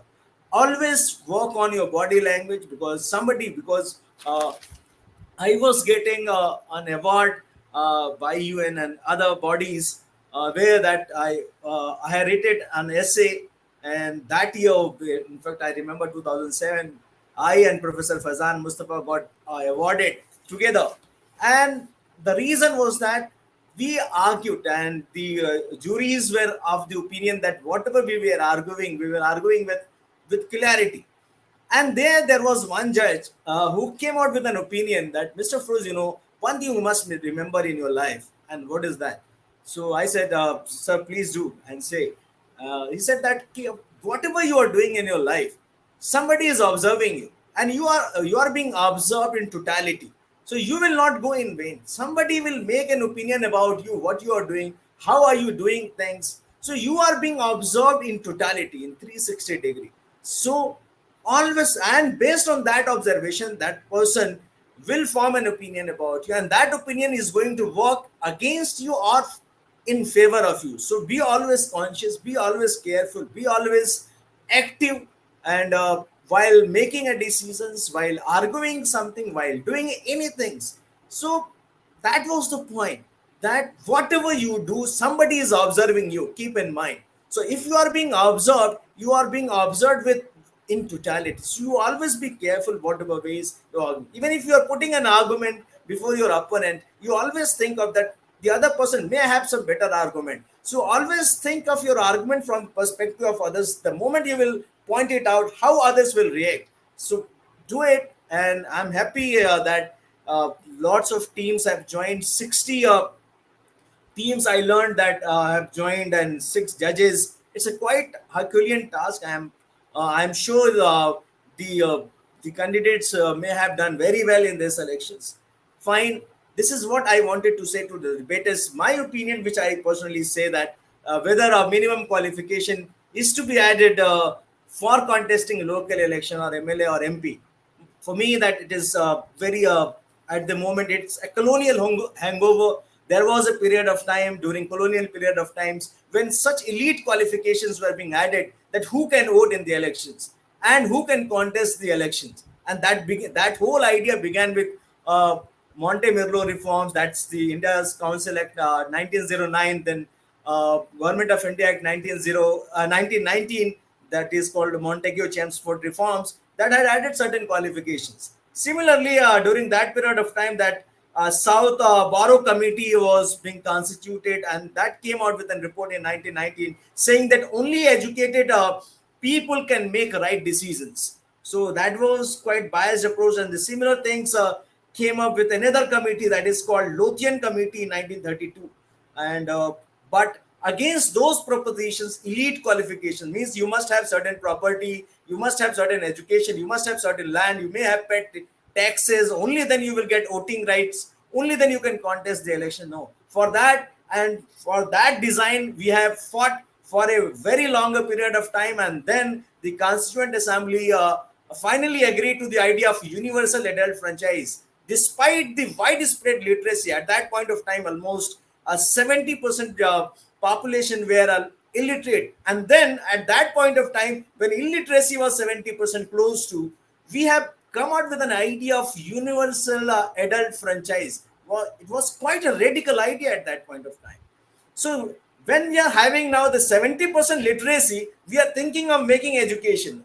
So even that's not a very good point at this stage of time. It is untimely, and I agree with my earlier speaker that it is patriarchal in nature, because majority of those who are illiterate are not able to read something in the rural areas belong to the women category, and that is the other gender. Similarly, the scheduled castes and scheduled tribes are not able to compete with education. In fact, it was only in 2002 the right to education became fundamental rights with an interpretation of the Supreme Court, and in 2009 we came out with the Right to Education Act. So we have still more time to for the state, for the government to perform. Let them do their own duties first.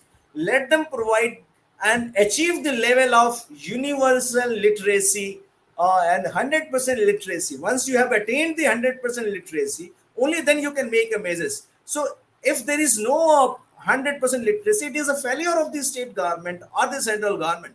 So we need to let the state government perform something. We need to enhance the representation of the marginalized section of the society.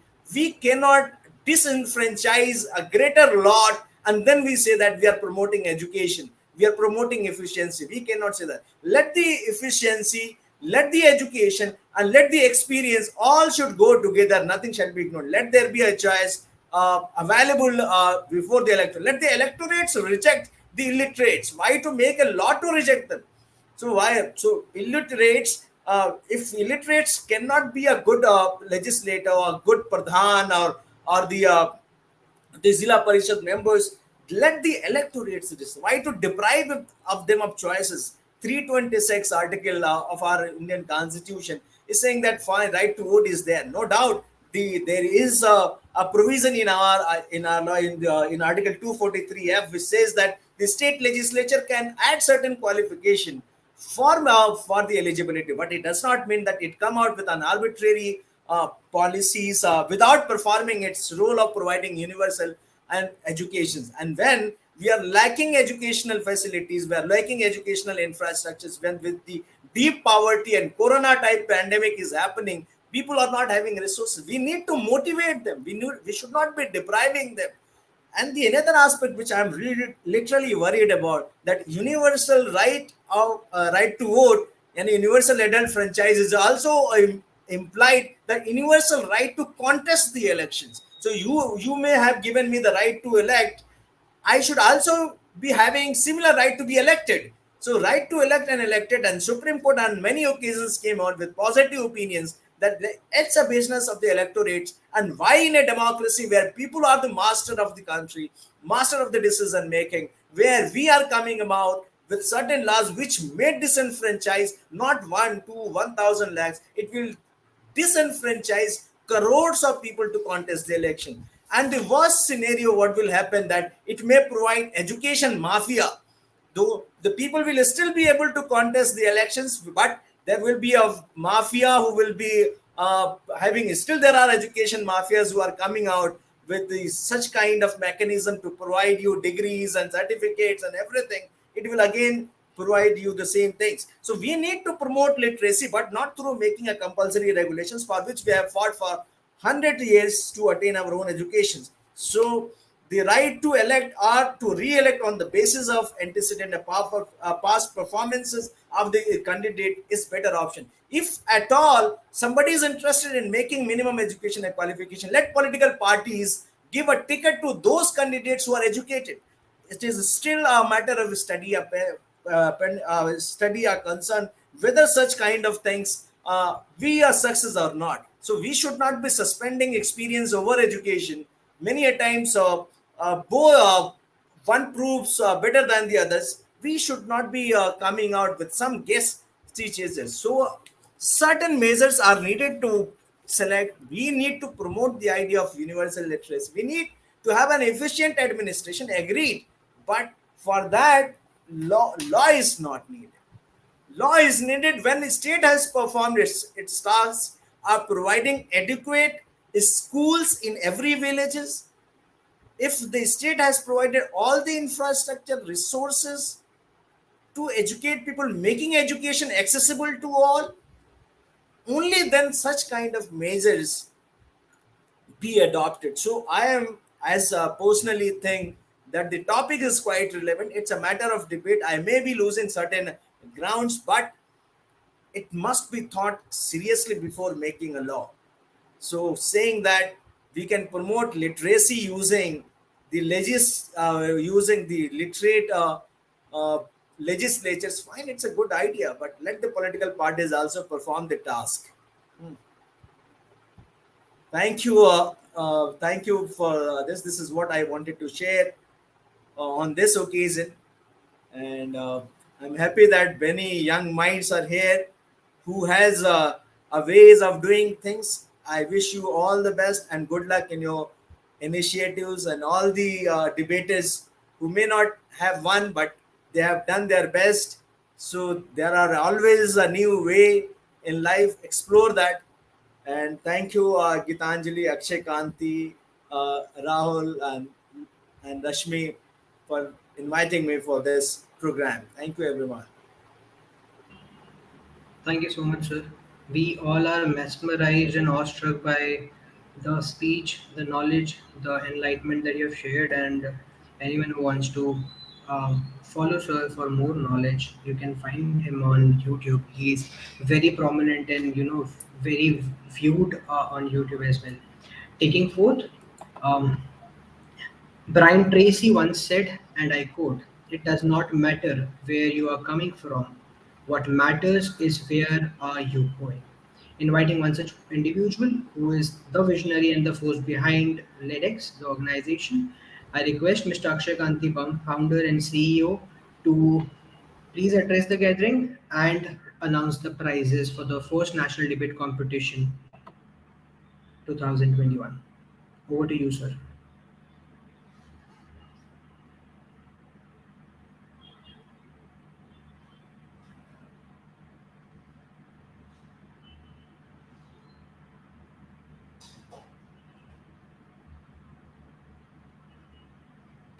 Sorry for the inconvenience. There is some. Sorry. It's fine now? Am I audible? Yes, sir. Okay. A very good afternoon to all of you. On behalf of the LedX as a legal education experts, Rahul, I think my voice is it was a little bit. There's some network issue. Can you speak now? I'll just test. Now fine. There is some ecosystem is going on behind the voice.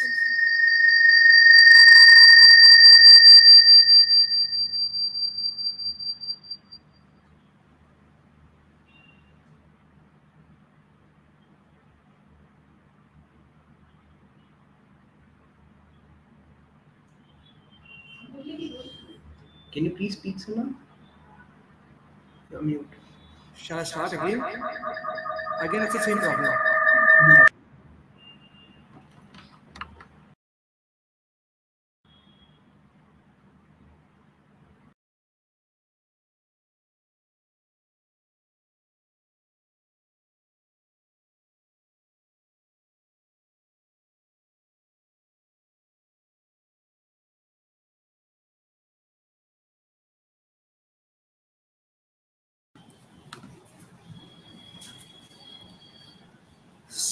Sorry for the technical glitch. Hope I'm audible to all to now.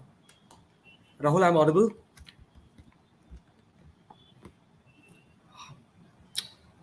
The competitors, am I audible? Yes, you are audible. Okay, fine. So, on behalf of LedX Legal Education by Experts, I heartily welcome Professor Afroz Alam Sar sir, head of the Department of Political Science from Maulana Azad National Urdu University, Hyderabad, and Mr. Abdul Hafiz Gandhi sir, the Professor of Law and a national spokesperson from the Samajwadi Party, and a specialization in the constitutional and the alumni from the AMU and the JNU. Sir, we are very thankful to you for sparing us so much time for the LedX, for our participants, and being here as a judge and the guest for the validative function. Thanks a lot. Although I am here to declare and given a declaration about the winners for this competition, in which our topic was the minimum qualification should be there to fight an election. Although the Gitanjali madam has almost covered everything about the LedX, the few things which has been left, and I think it should be covered here. At legal education at the LedX platform, what we are doing, we have categorically divided our target group, the learners, into the three parts. One is the aspirants, another is the pursuing one, and the third one is the graduation one. The aspiring one is students who are from class 7 to under 12 who are wishes to appear to go for a law education as their higher education. Another is in a pursuing the students who are already being studying in some of the colleges, private university, or a government college, or a UTD, or the NLIUs. They are following the curriculums of the BCI. They are going and adhere with the same. And the last category is the professional category. They are the people who are already been a law graduates or academician or a professionals. So we have identified the problems for all the three categories, and we have given a solutions to all the different things. As being on a different verticals we are coming, the measure in a nutshell what I can say is that it's in a one home for a law graduates, for a lawyers, for an upcoming lawyers, and for a pursuing lawyers. It's in a platform there we can have the innovative education for them. It's in a platform where they can have the exchange of the knowledge.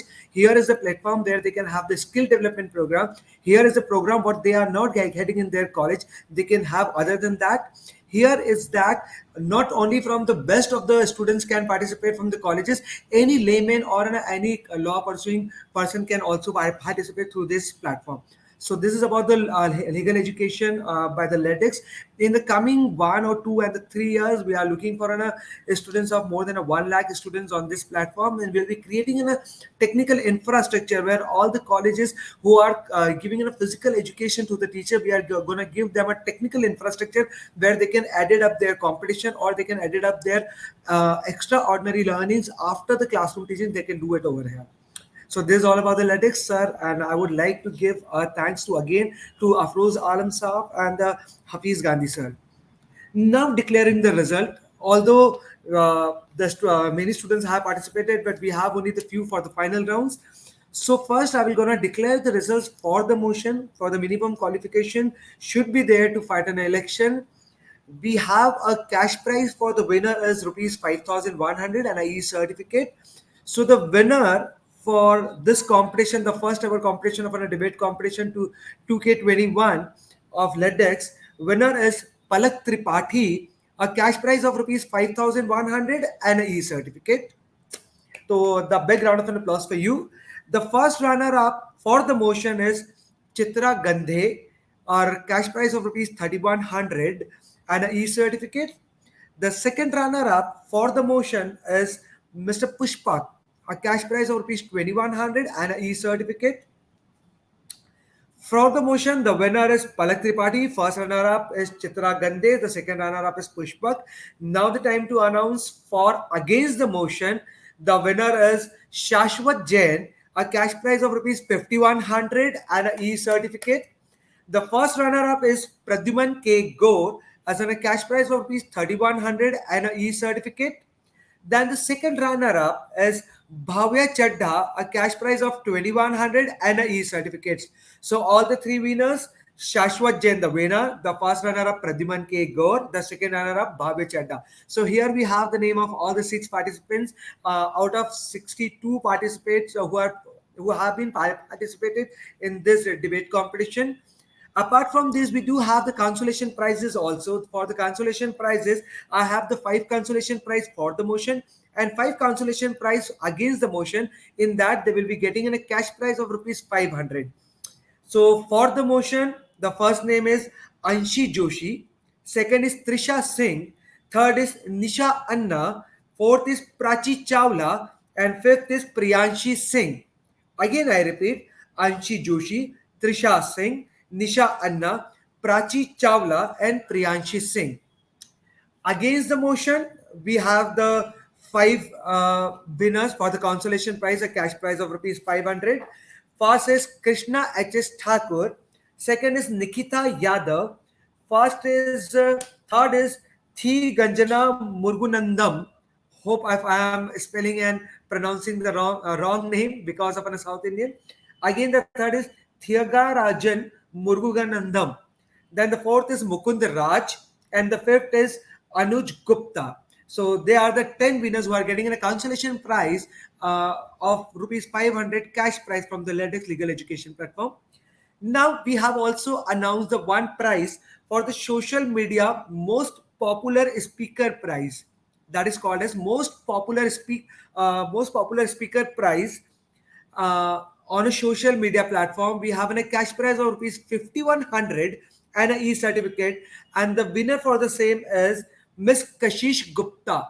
I repeat, Miss Kashish Gupta, the winner for social media most popular speaker prize. So the winner for the motion, against the motion, then we have the 10 consolation prizes. One is the social media uh, popular speaker prize. So this is all about from this debate competition what LedX, the legal education platform, has been brought for the students. And the last and the nutshell, I again thanks to Professor Afroz Alam sir and Mr. Abdul Hafiz Gandhi sir for sparing in so much time for all the participants across the country, from north to south, from east to west. Thank you to all the participants. Thank you to the preliminary round judges. Thank you to the team LedX who have been working day and night to making this technology and this making an education and a technology and a one platform for the law learners. So thanks to everyone. Thanks a lot. Thank you so much, Akshay sir. Um, we are at the verge of conclusion of our event. I would like to propose the vote of thanks. I would thank Professor Afroz Alam for sparing and supporting us on this occasion. I would thank Hafiz Gandhi sir for being there for the judgment of the final round. I would like to thank Mr. Akshay Kanti Bam, Dr. Gitanjali Chandra, Mr. Jay Jain, Mr. Lavleen Jain for being the backbone of the organization. I would like to thank my fellow mates and the counterparts of LedX Legal Learning Education Private Limited who are working day and night to make sure that we are delivering the knowledge and we are reaching out to the students to enlighten them on the new topics and the new verticals that we are working upon. I would like to, lastly but not the least, I would like to thank all the participants and the partners who were working day and night to make sure that this competition is a success. Congratulations to all the winners and congratulations to all the people who participated. I am very sure, and we all are very sure that not today, but in the coming future in your lives, you will be as successful as everyone is, and you will be shining your names with the bright colors. Thank you so much, and have a good day.